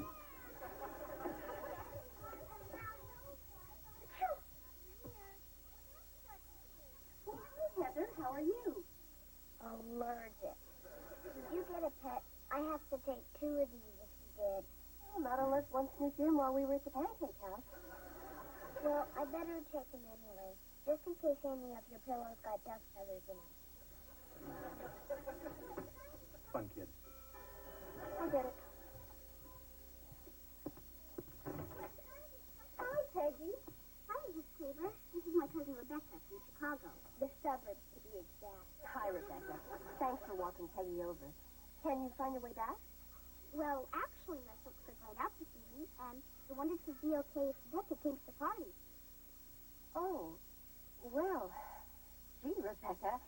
I mean, all the other kids are much shorter than you. No sweat, Mrs. Beaver. Don't worry about me. I love children. Well, come on in.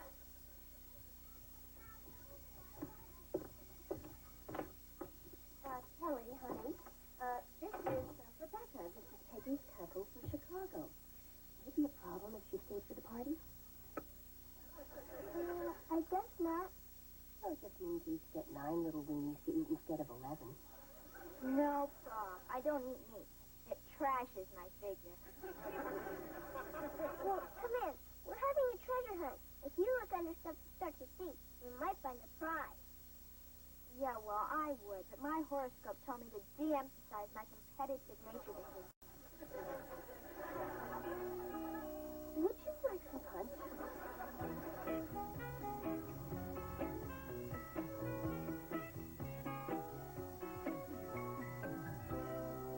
Pretty fun game, huh, Duffy? Yeah, fun. Who's winning anyway? I don't know. I stopped keeping score an hour ago. Who's winning then? It was either you or me. It was 279 to 263 with Duffy in the lead. Thanks, Skip. Don't mention it. What do you want to do now? I don't know. What do you want to do? You want to throw rocks in the dryer? I know. We could pretend we're space rangers, stuck on the planet Rilo, surrounded by thousands of giant, angry lizards. Nah, we did that yesterday. That does it. Why don't you two rocket scientists stop talking and go out and do something with your lives? You know, Kip's right. So, what do you want to do? Let's go spy your cousin's party. You heard Dad and Grandma. They don't want us really going over there at all. Oliver, you know how it works. They tell you not to do something, just so you want to do it even more. Then you do it, they get to yell at you, and everybody's happy. Yeah.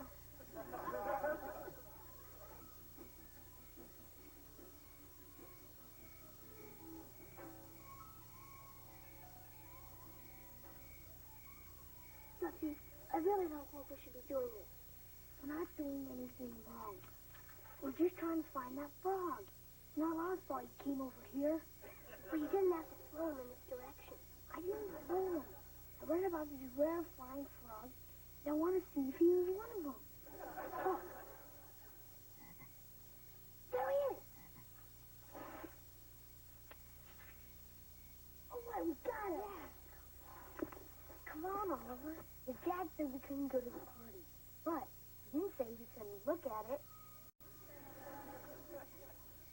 I suppose it would be okay. But we better forget about what we saw as soon as we get back. Okay, go take a look. Oh, wow. If it isn't the Junior Neighborhood Watch. Mr. Haskell, what are you doing here? I have a standing invitation to Casa de Keith. And besides, some little tyke-cat lost her retainer down a drain, so they call me.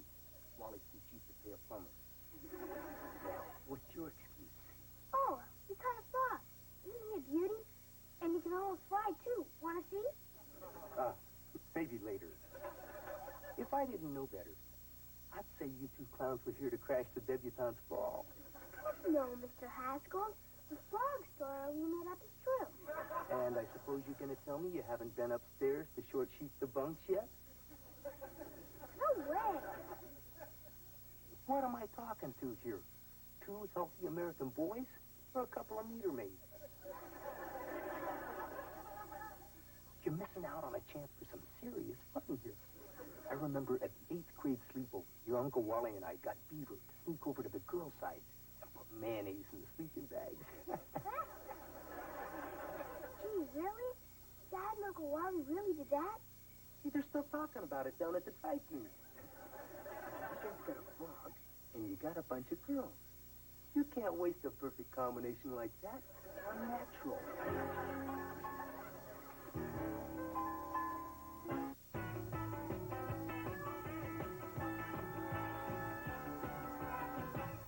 Mine, yes, right foot, yellow. Peggy, get ready. Daddy's gonna be kissing carpet any minute now. Please, on my retainer, I can do my cheek shifting already. Oh, honey, oh, great, we'll find it. Come on. Yeah, I think I can get it, Wally. But I'm worried about the electric wires near the pipe. You're gonna have to cut the power. Yeah, okay. Hey, girls. Girls, don't be scared. We're going to turn the lights off for a minute. Breaker box is outside. Mary Ellen, you know what I could use? If you got some...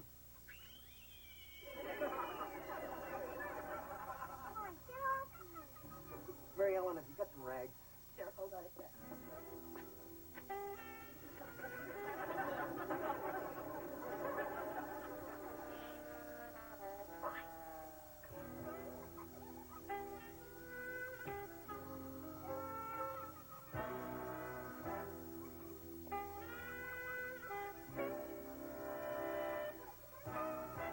Hey, will you hurry up? Hey, lighten up, Sam, huh? I'm not charging you by the hour. Come on, move it. I got a handful of little girls here. All right. I got it, Wally. Hit the lights.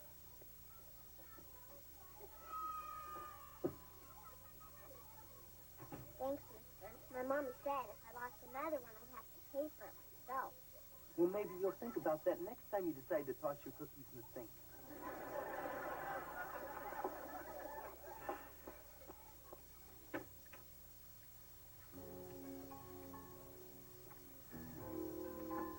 Wow. Look at all this gold junk. Yeah. Have you ever been alone in a girl's room before? Once. But I was with somebody. Well, this is fun. Let's go. What's behind me? You heard what Mr. Haskell said. This is a night people are going to remember long after they've forgotten about it. Hey, look. Grab it now.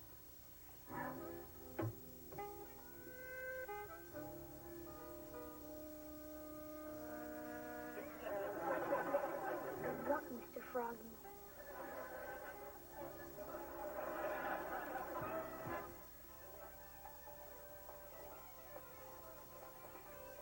Who's that hairy guy with the guitar, Rebecca? That's the drummer. Isn't he a hunk? Yeah, a hunk. What's a hunk?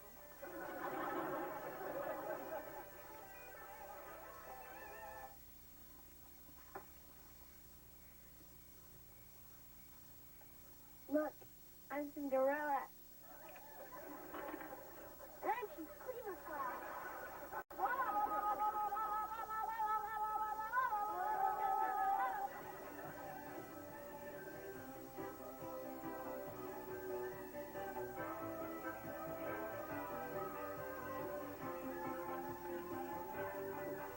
Honey, come here.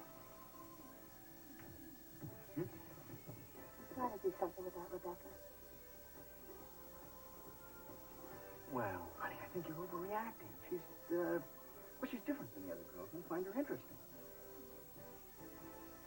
Do you remember the song, It's My Party and I'll Cry If I Want to? You would cry too if it happened to you. I'm on the case.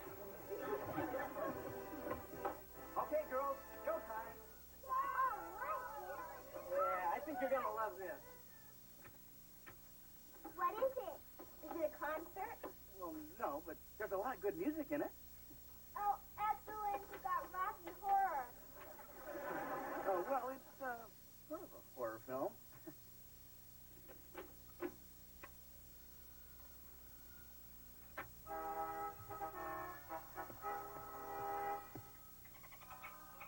Hawaiian adventure? Don't worry. It starts a little slow, but it really picks up when he gets caught in the tuna net. As much as I love camp classics, I think I'm going to go upstairs and do a number on my hair, if that's okay with you, Kelly. Oh, sure. Go ahead. No problem. Thank you. Can I come along, too? That's cool.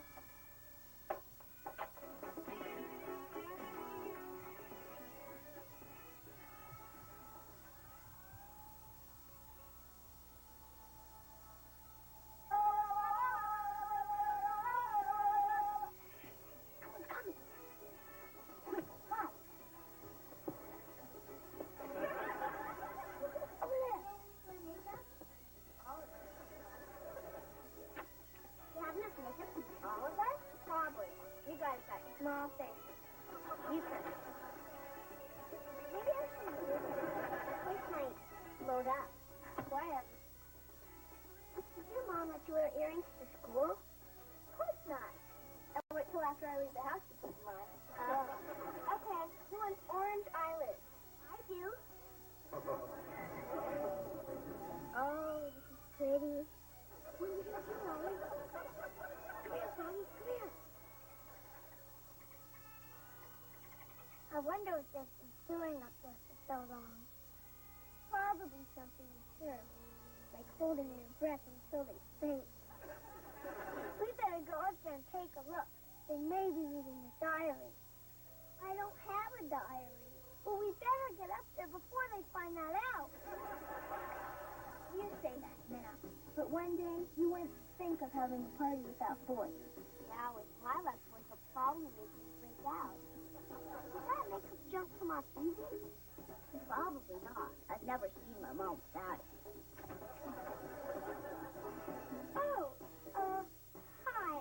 We thought you guys would be lumbering by now. Professor's letting us make up like we're going to a rock concert in Chicago. How are you getting there? Just pretending. We're going back to watch the movie. Come on, Kelly. Grow up. Let's go, Maxie. Hey! How did you get that blue color over your eyes? Come here. I'll show you. I've been to Chicago a few times myself.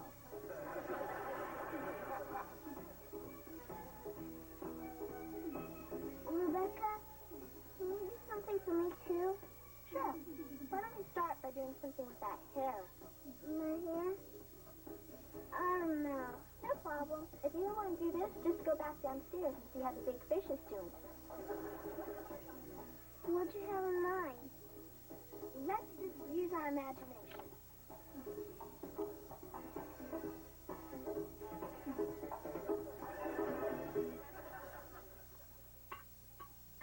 You know, I would have thought these teeny weeny weenies would have been a bigger hit. Yeah. Next time we'll have to try those teeny tiny tacos.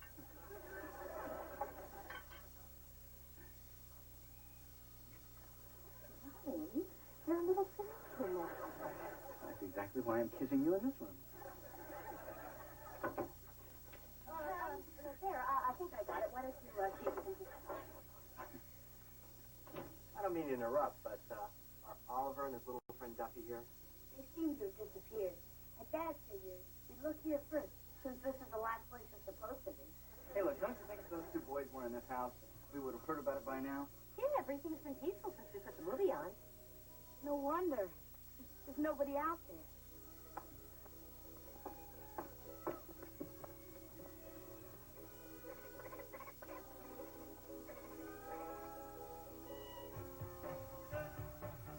That is so old.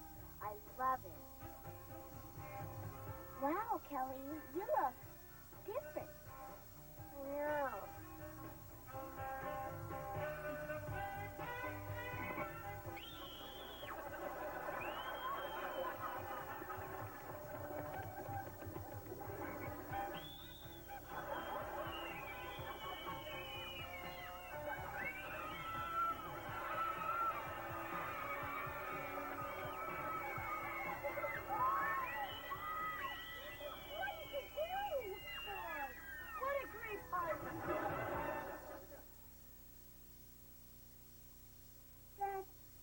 Go home, and you start hollering at me.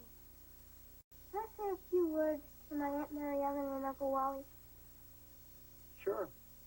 You're entitled to one last request. I apologize for sneaking over. And even though you probably don't like Kelly's new hair as much as I do, she only did it because her friends ditched her party, and they started doing dumb things first. Thanks, Ollie. I wish I could say something to get you in less trouble. Don't feel bad, Kelly. It wouldn't make any difference. I guess we'll see you tomorrow. Good night. Good night. Am I going to have to shave my head now? No, I'm sure the beauty parlor can return your hair to its normal color. You mean like they always do with yours? Sort of. Kelly, it's not the color of your hair that we're worried about. No, we're just upset that you let those girls pressure you into dyeing it in the first place. But it was my party, and I didn't want to be left out of it. Kelly, there are going to be a lot of times when you'll want to go along with something just to be part of the crowd. You don't have to lecture me anymore. But I feel like the dumbest kid that ever lived. Well, maybe it's better that this happened to you now.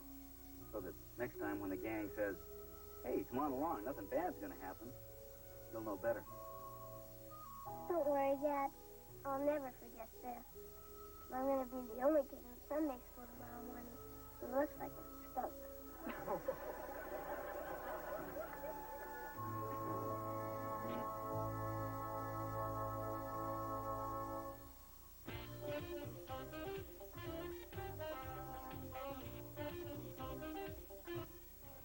Cool pool, bulletproof. Vanity, fast food. Catch the noise on the street tomorrow night at 8. Street Noise, only on YTV.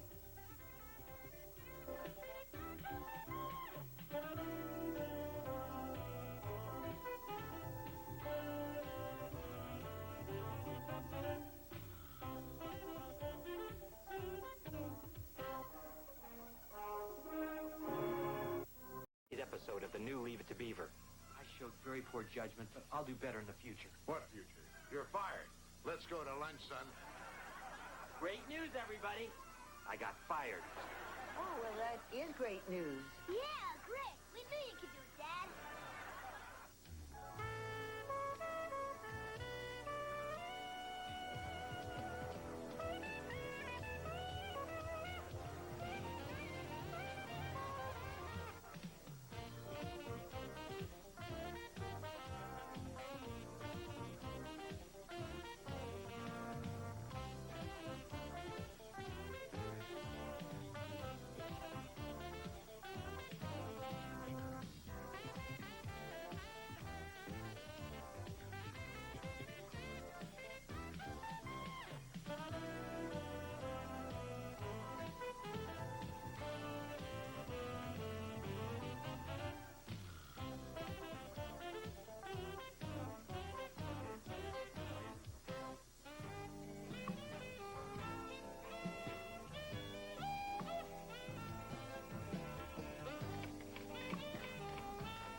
Yeah? Theodore, come in here quick.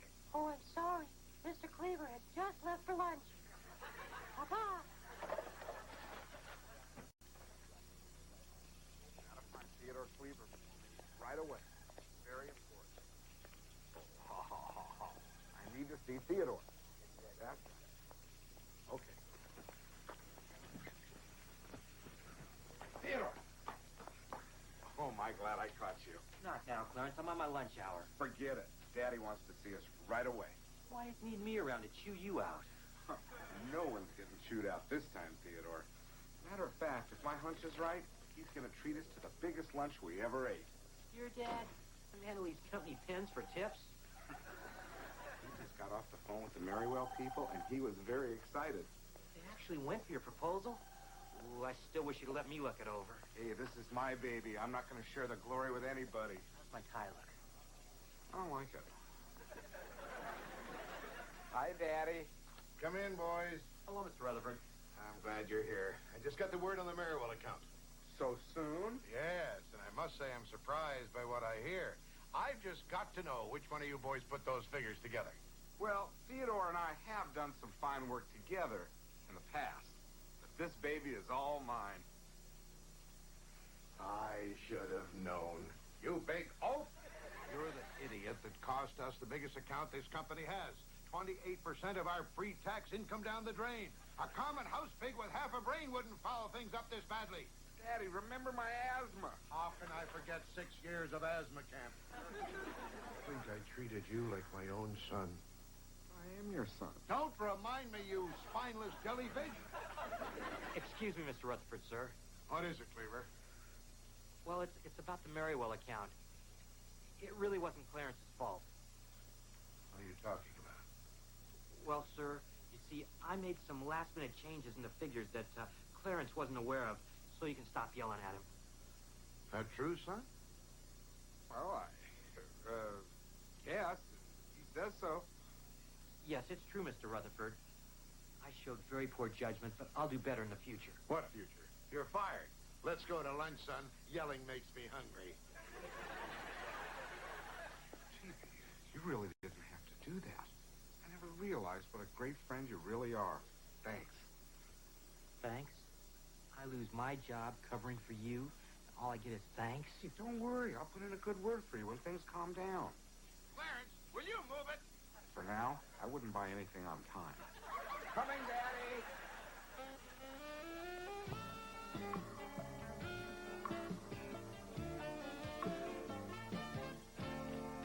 Hey, everyone. I'm taking ticket orders for the school talent show. You and J.J. Rutherford? I heard you practicing last night. No, thanks. Is that what that was? I thought maybe some cats were fighting. Now, we're not going to be critical, Oliver. Remember, you didn't even try out for the talent show. That's because he doesn't have any talent. I do, too. I can make neat noises with my armpits. Want to hear? Oliver, didn't we discuss that last time Aunt Martha was here? Okay, troops, fall in. Oh, hi, Wally. Want some coffee? No thanks, Mom. I gotta be quick this morning. Well, if you're running late, Beaver can drive the children to school on his way to work. I'm not in that big of a hurry. My client's guilty. Come on, let's go, huh? Bye, doll. Bye, love. Have a good day. Morning, counselor. Oh, hi, Eddie. Mr. Haskell, would you like tickets to my school talent show? Only if they're handing out air sickness bags at the door. Ignore him, honey. I do. Bye, Mom. Bye, honey. Good morning, Mrs. Cleaver. Hello, Eddie. And might I say, that's a lovely oven mitt you're wearing. Oh, well, thank you, Eddie. I always like to look my best for you. It does my heart good to see the Cleaver sense of humor unaffected in the midst of young Theodore's latest tragedy. Oh, and I hope these provisions will help see you through the hard times. Eddie, you've been eating lunch behind the tar truck again? Please, you don't have to hide your pain from me. We're like family. Eddie, don't say that. What's this all about? Wait, you mean the Beef didn't tell you? Old man Rutherford gave him his walking papers. Beaver's fired? Yeah, I got it straight from the lump. He's history. Out on the street. Adios, muchacho. Kaput. But I'm sure the Beef will bounce right back again. Oh, would you mind signing a receipt for this so I can deduct it as a charitable contribution? Well, now, Eddie, that's a very nice gesture. But we're not scraping the bottom of the barrel just yet. No breakfast for me. I'm off to the office. Oh, hi, Eddie. Oh, and Mom, don't hold dinner for me. I'm going to be working late tonight. You know, this reminds me of an old Alfred Hitchcock show. This guy got fired, but he couldn't tell his family. So every day for 3 years, he pretended to go to the office. One day, something finally snapped, and he went back to see his old boss again. Only this time, he had a bomb in his briefcase.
Who's there?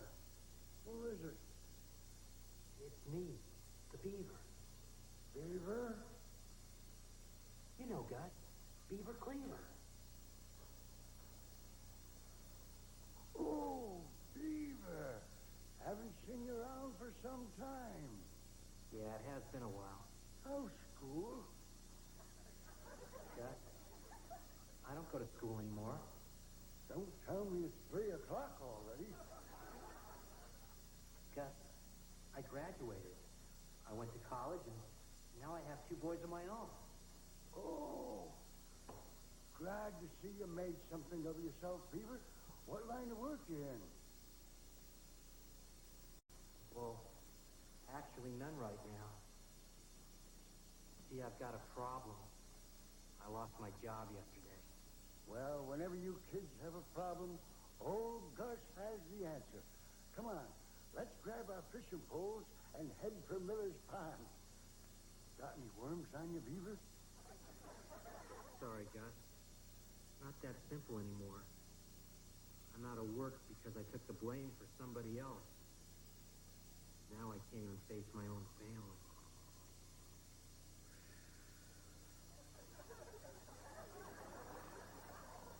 Gus? Who is it? It's me, Gus, Beaver. What should I do, Gus? Well, you're big for a 7th grader. Why don't you try out for football? I just don't understand. I could have bailed out and saved my job, but I didn't even try. Well, if there's one thing I learned in all my years, it's that folks usually do stuff for a good reason. Well, I guess the reason was I wasn't really happy there. See, I told you.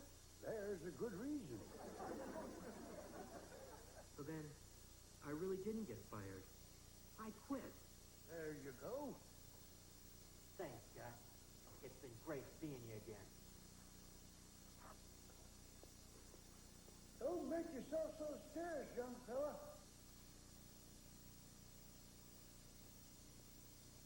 Make one heck of a linebacker.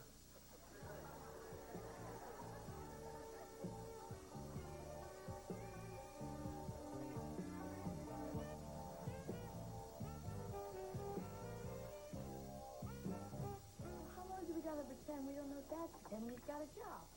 Until your father's ready to stop pretending. There's your dad. Now remember, he's been through a lot, and he's probably feeling very low just about now. Daddy's home. Hey, Champ, how you doing? Hey, Wally! Hey, Mom. Hi. Hey. Great news, everybody. I got fired. Oh, well, that is great news. Yeah. Oh, yeah, Sounds yeah, good, hey, Dad. that's terrific. Yeah, great. We knew you could do it, Dad. Glad to hear that. You guys don't seem very surprised. Well, actually, Eddie Haskell broke the good news to us this morning. Hey, what in the world happened between you and the Rutherfords? It doesn't matter. I can start fresh. New job, new challenge. The sky's the limit. Hey, Dad, why don't you be our school crossing guard? Mr. Sanders is colorblind, and he gets mixed up every time the light changes. Oh, keep it in mind, Ollie. Right now, I think I'm looking for a job that I'm a little more qualified for. Well, I hope you find one soon. I got a paper due next week on what my father does for a living. Oh, you too, do you?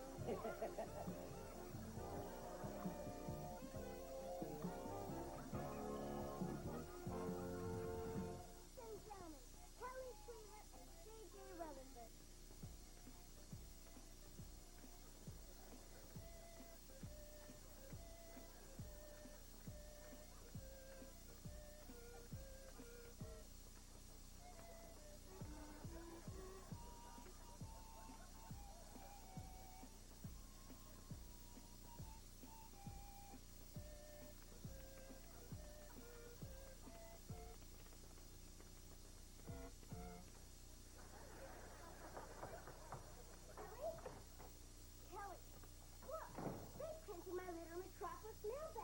And Superman does wear a cape at dinner.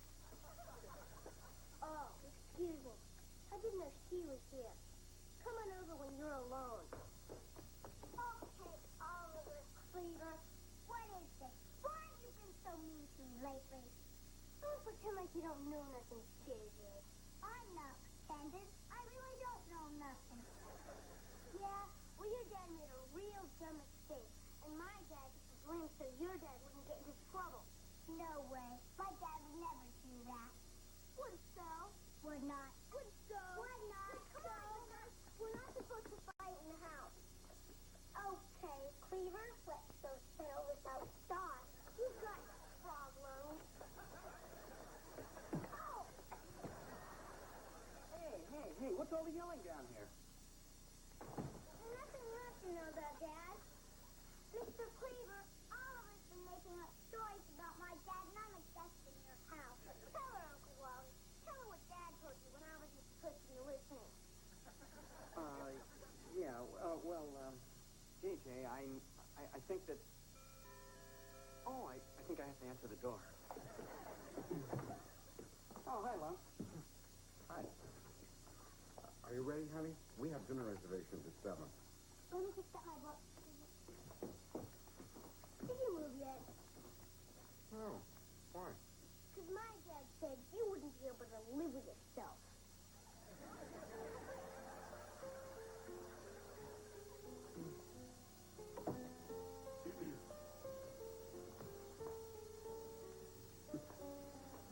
Sure is dark out. So, what's new with the law? Well, right now I'd say it's the only thing that's keeping Beaver from blowing up your car. Give me a break. You know there was nothing I could do. I mean, it's a jungle out there.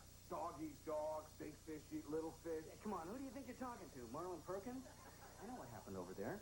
You were afraid to stand up to your father, just like you've always been. That's not true.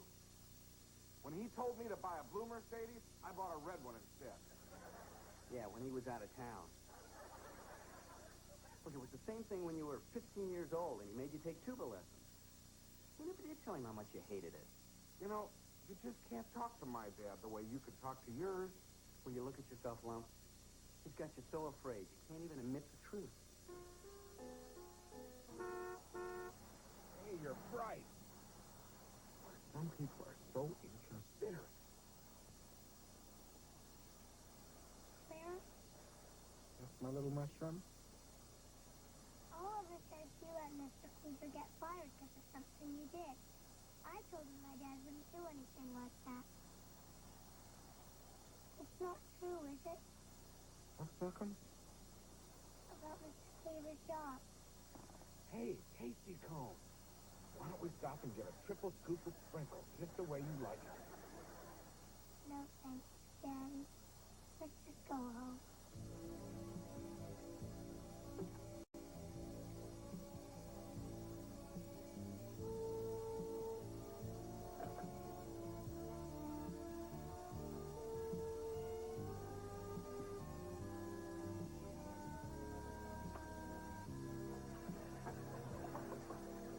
Theodore, can I come in? What do you want to do? Make sure I'm not taking any office supplies? Oh, no, I trust you. I just wish there was something I could do for you. Like maybe a letter of recommendation or a low-interest loan. Anything. Still here, Cleaver? Might as well take your last paycheck. Save me the stamp. Thank you, Mr. Rutherford. Yeah, I'm sorry it had to turn out this way, Theodore, but I want you to understand I don't take this lightly. I liked your father because, well, he was a loyal friend, a hard worker, and a very average golfer. Too bad the only thing you inherited was the hitch in his swing. Daddy, you really shouldn't say those things about Theodore. Are you contradicting me? Well, in my opinion, he has a better business sense than most of the people in this company. Well, what do you know about it, you big lummox? If he's so good, how come he lost up the Maryville account? He didn't. I did. I can't lie anymore. I'd like to be able to look my daughter in the eye again. Are you telling me you lost the account, you big oaf? I'm not an oaf. I'm not a lummox. A grown man with a family of my own. We're all human. He shouldn't fault somebody for trying to do the very best he can. And another thing, no more tuba lessons.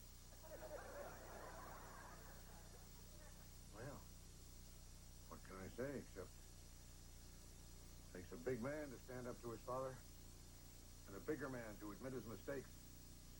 I'm proud of you, son. Gee, thanks, Dad. You're fired. Fired? Beaver? Welcome back. Teeing off at 3 o'clock. Care to join me? Thanks, Mr. Rutherford, but, no thanks. I really wasn't happy working for you. You're not supposed to be happy. You're supposed to be working. Well, you can call me a dreamer, but I'm going to try and find work where I can do both. Well, Cleaver, I respect your sunny optimism, no matter how boneheaded it is.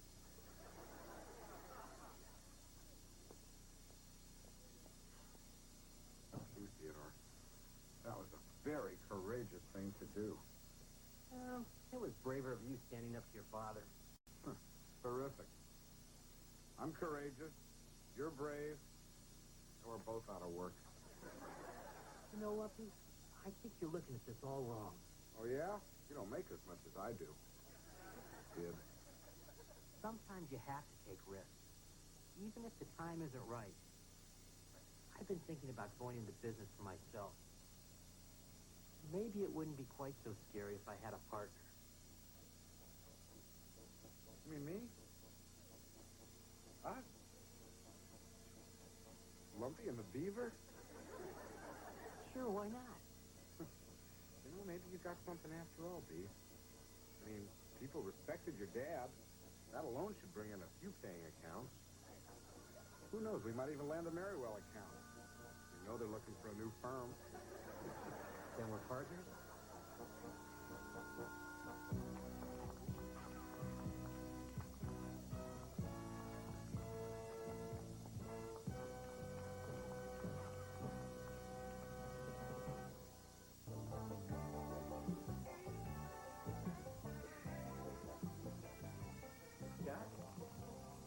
Scott? How you doing? Well, hello there, Beaver. Find a job? No. As a matter of fact, I started my own business. Smart move. These your partners? No, these are my sons. This is Skip and this is Ollie. How about that? Beaver Cleaver's boy. Live long enough and you get to see everything. Hey, Gus, we were wondering if you'd join us down at North Pond for a little fishing. I'd really like that, Chippy. But I'm afraid I made other plans.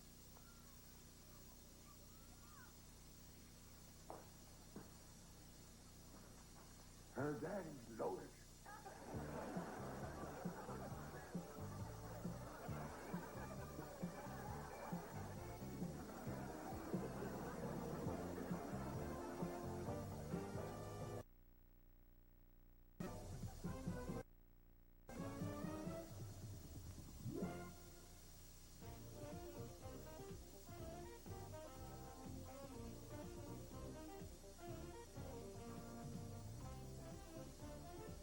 Follow zany exploits with the wily Ron Oliver and Ralph, the happy contest goose. Taking an interview with Colin James, videos from Bon Jovi, Soul to Soul, Paul Hyde, and Jane Child, plus an evangelist turned stock comedian, Sam Kinison, on the ever-cool Ron Oliver Show. Sunday night at 9, here on YTV.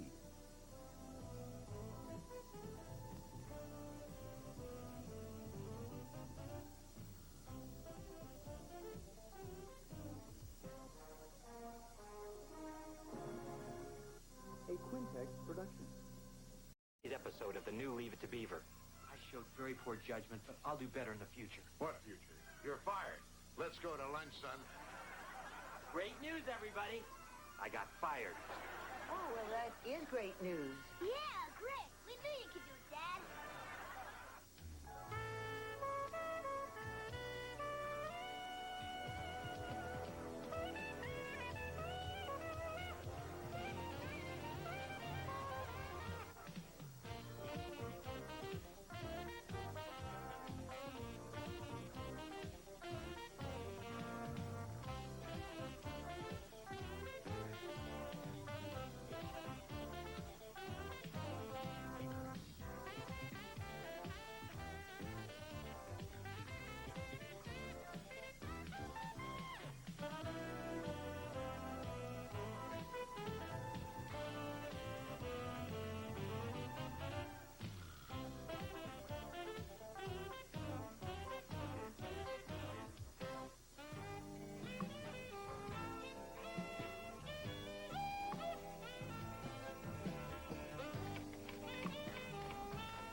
right away.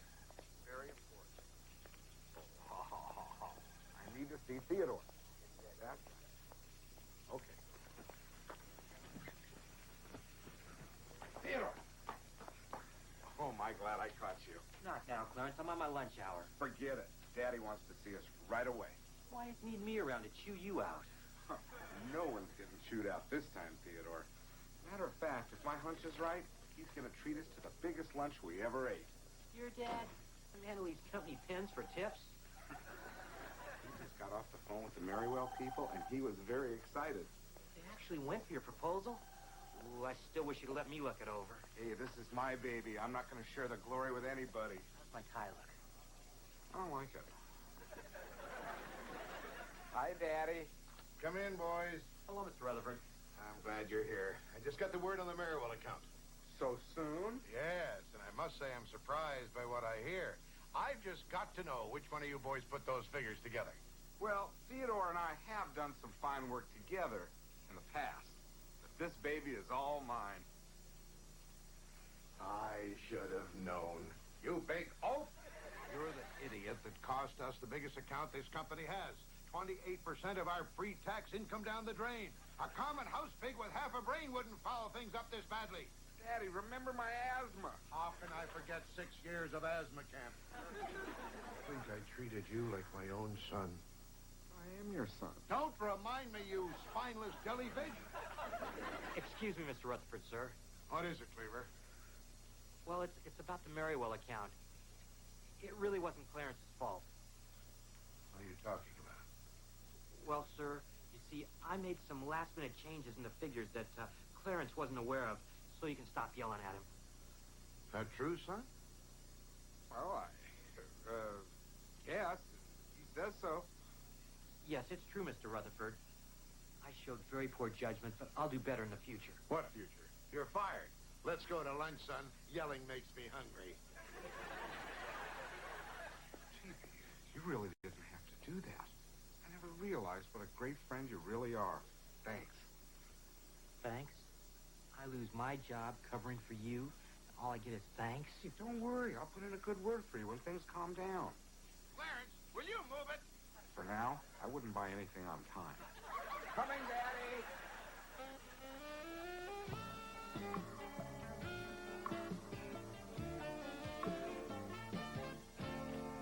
Hey, everyone. Hi, Kelly. I'm taking ticket orders for the school talent show. You and J.J. Rutherford? I heard you practicing last night. No, thanks. Is that what that was? I thought maybe some cats were fighting. Now, we're not going to be critical, Oliver.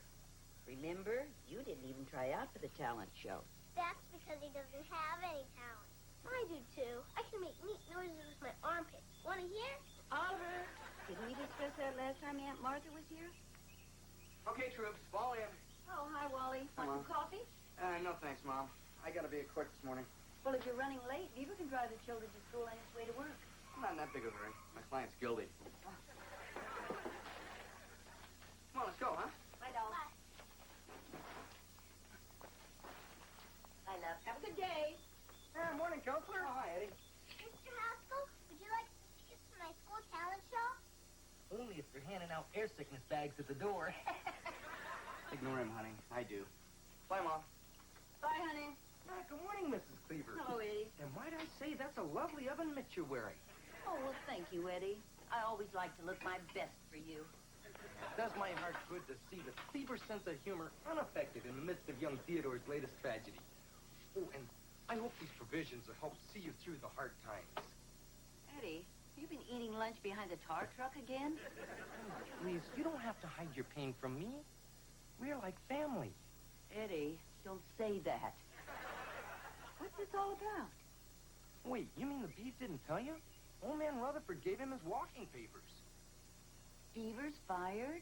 Yeah, I got it straight from the lump. He's history. Out on the street. Adios, muchacho. Kaput. But I'm sure the Beaver will bounce right back again. Oh, would you mind signing a receipt for this so I can deduct it as a charitable contribution? Well, now, Eddie, that's a very nice gesture. But we're not scraping the bottom of the barrel just yet. No breakfast for me. I'm off to the office. Oh, hi, Eddie. Oh, and Mom, don't hold dinner for me. I'm going to be working late tonight. You know, this reminds me of an old Alfred Hitchcock show. This guy got fired, but he couldn't tell his family. So every day for 3 years, he pretended to go to the office. One day, something finally snapped, and he went back to see his old boss again. Only this time, he had a bomb in his briefcase.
God? Who's there? Who is it? It's me, the Beaver. Beaver? You know, God. Beaver Cleaver. Oh, Beaver. Haven't seen you around for some time. Yeah, it has been a while. How's school? God, I don't go to school anymore. Don't tell me it's 3 o'clock already. Gus, I graduated. I went to college, and now I have 2 boys of my own. Oh, glad to see you made something of yourself, Beaver. What line of work you in? Well, actually none right now. See, I've got a problem. I lost my job yesterday.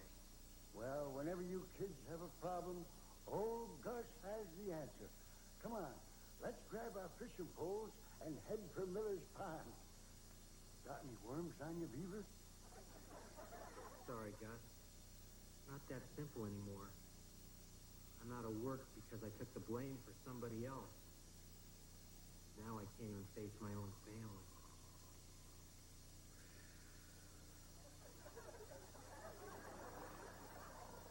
Gus?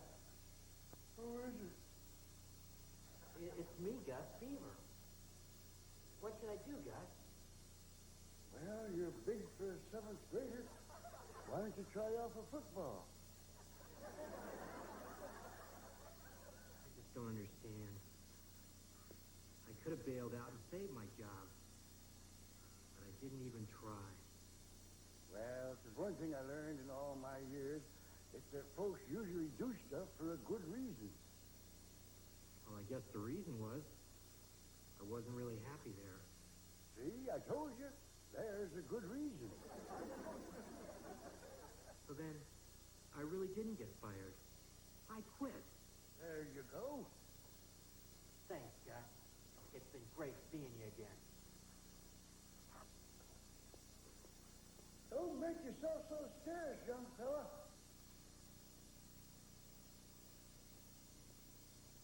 Make one heck of a linebacker.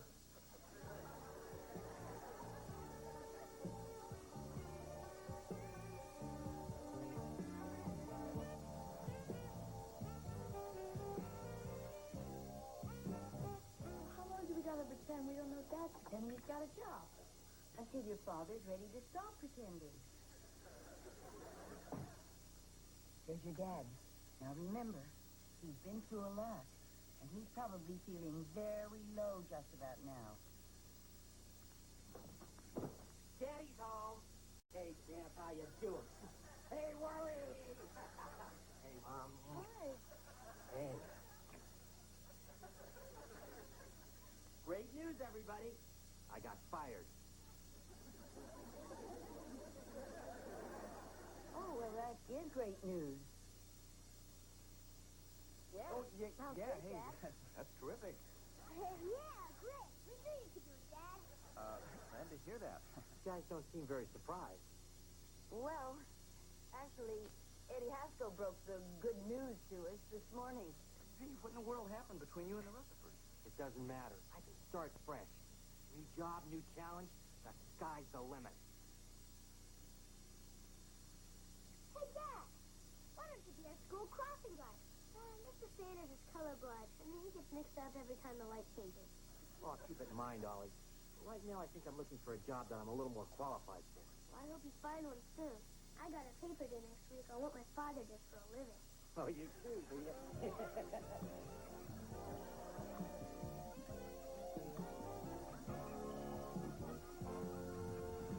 Ladies and gentlemen, Kelly Cleaver and J.J. Rutherford.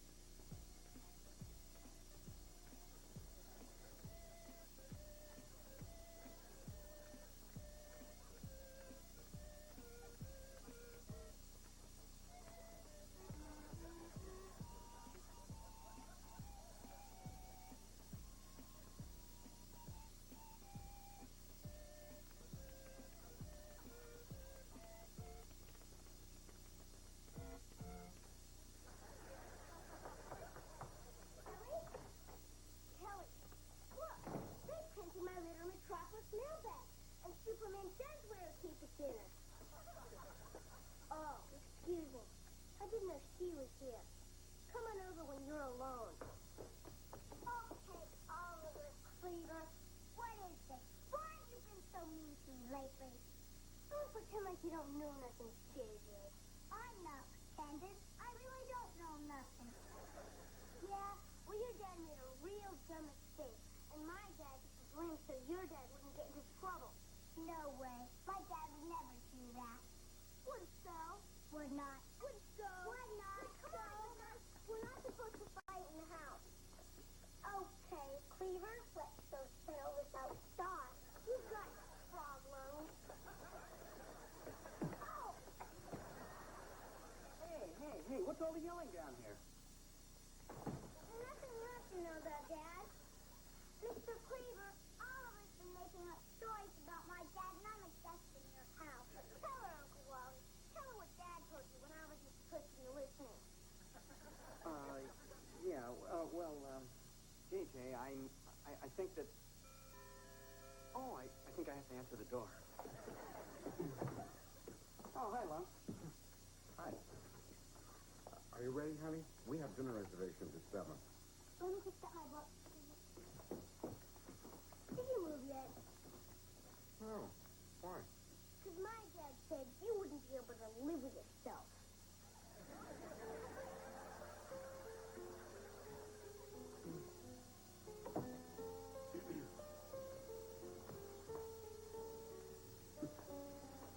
Sure is dark out. So, what's new with the law? Well, right now I'd say it's the only thing that's keeping Beaver from blowing up your car. Give me a break. You know there was nothing I could do. I mean, it's a jungle out there. Dog eat dog, big fish eat little fish. Yeah, come on, who do you think you're talking to? Marlon Perkins? I know what happened over there. You were afraid to stand up to your father, just like you've always been. That's not true. When he told me to buy a blue Mercedes, I bought a red one instead. Yeah, when he was out of town. Look, it was the same thing when you were 15 years old and he made you take tuba lessons. You never did tell him how much you hated it. You know, you just can't talk to my dad the way you could talk to yours. Will you look at yourself, Lump? He's got you so afraid you can't even admit the truth. Hey, you're bright. Some people are so inconsiderate. Clara? That's my little mushroom. Oliver said you let Mr. Cleaver get fired because of something you did. I told him my dad wouldn't do anything like that. It's not true, is it? What's Sitcom? About Mr. Cleaver's job. Hey, Sitcom. Why don't we stop and get a triple scoop of sprinkles, just the way you like it? No thanks, Daddy. Mr.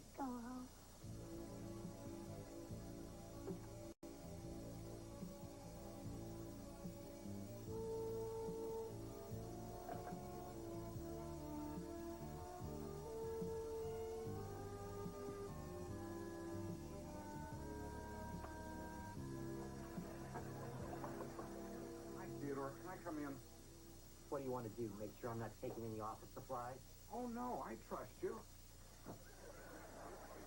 I just wish there was something I could do for you. Like maybe a letter of recommendation or a low-interest loan. Anything. Still here, Cleaver? Might as well take your last paycheck. Save me the stamp.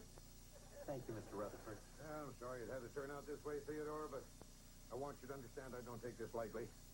I liked your father because, well, he was a loyal friend, a hard worker, and a very average golfer. Too bad the only thing you inherited was the hitch in his swing.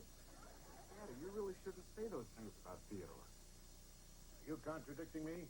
Well, in my opinion, he has a better business sense than most of the people in this company. Well, what do you know about it, you big lummox? If he's so good, how come he lost up the Maryville account? He didn't. I did. I can't lie anymore. I'd like to be able to look my daughter in the eye again. Are you telling me you lost the account, you big oaf? I'm not an oaf. I'm not a lummox. I'm a grown man with a family of my own. We're all human. He shouldn't fault somebody for trying to do the very best he can. And another thing, no more tuba lessons. Well, what can I say except it takes a big man to stand up to his father and a bigger man to admit his mistakes. I'm proud of you, son. Gee, thanks, Dad. You're fired. Fired? Cleaver? Welcome back. Teeing off at 3 o'clock. Care to join me? Thanks, Mr. Rutherford, but, no thanks. I really wasn't happy working for you. You're not supposed to be happy. You're supposed to be working. Well, you can call me a dreamer, but I'm going to try and find work where I can do both. Well, Cleaver, I respect your sunny optimism, no matter how boneheaded it is.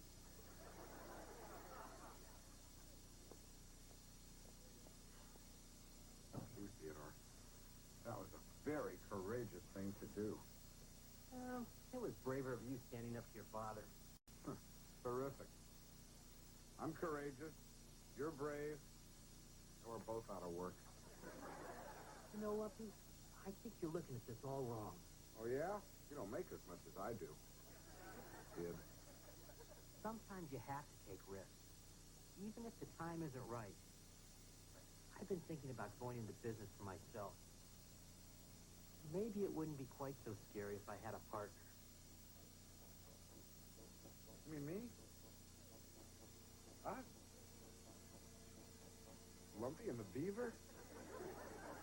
Sure, why not? You know, maybe you got something after all, Bee. I mean, people respected your dad. That alone should bring in a few paying accounts.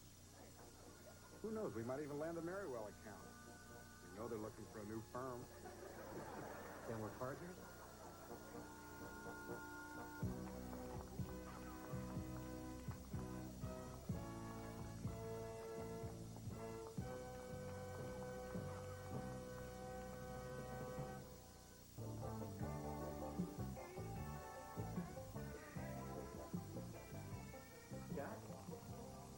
Scott? How you doing? Well, hello there, Beaver. Find a job? No. As a matter of fact, I started my own business. Smart move. These your partners? No, these are my sons. Skip and this is Ollie. How about that? Beaver Cleaver's boy. Live long enough and you get to see everything. Hey, Gus, we were wondering if you'd join us down at North Palm for a little fishing. I'd really like that, Kippy. But I'm afraid I made other plans.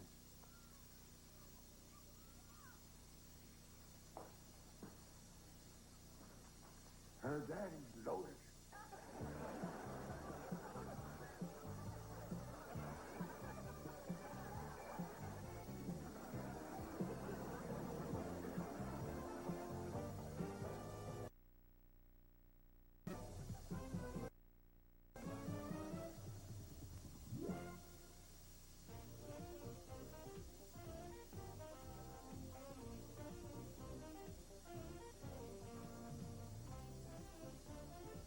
Follow zany exploits with the wily Ron Oliver and Ralph, the Happy Contest Goose. Taking an interview with Colin James, videos from Bon Jovi, Soul to Soul, Paul Hyde and Jane Child, plus an evangelist turned stock comedian, Sam Kinison, on the ever-cool Ron Oliver Show. Sunday night at 9, here on YTV.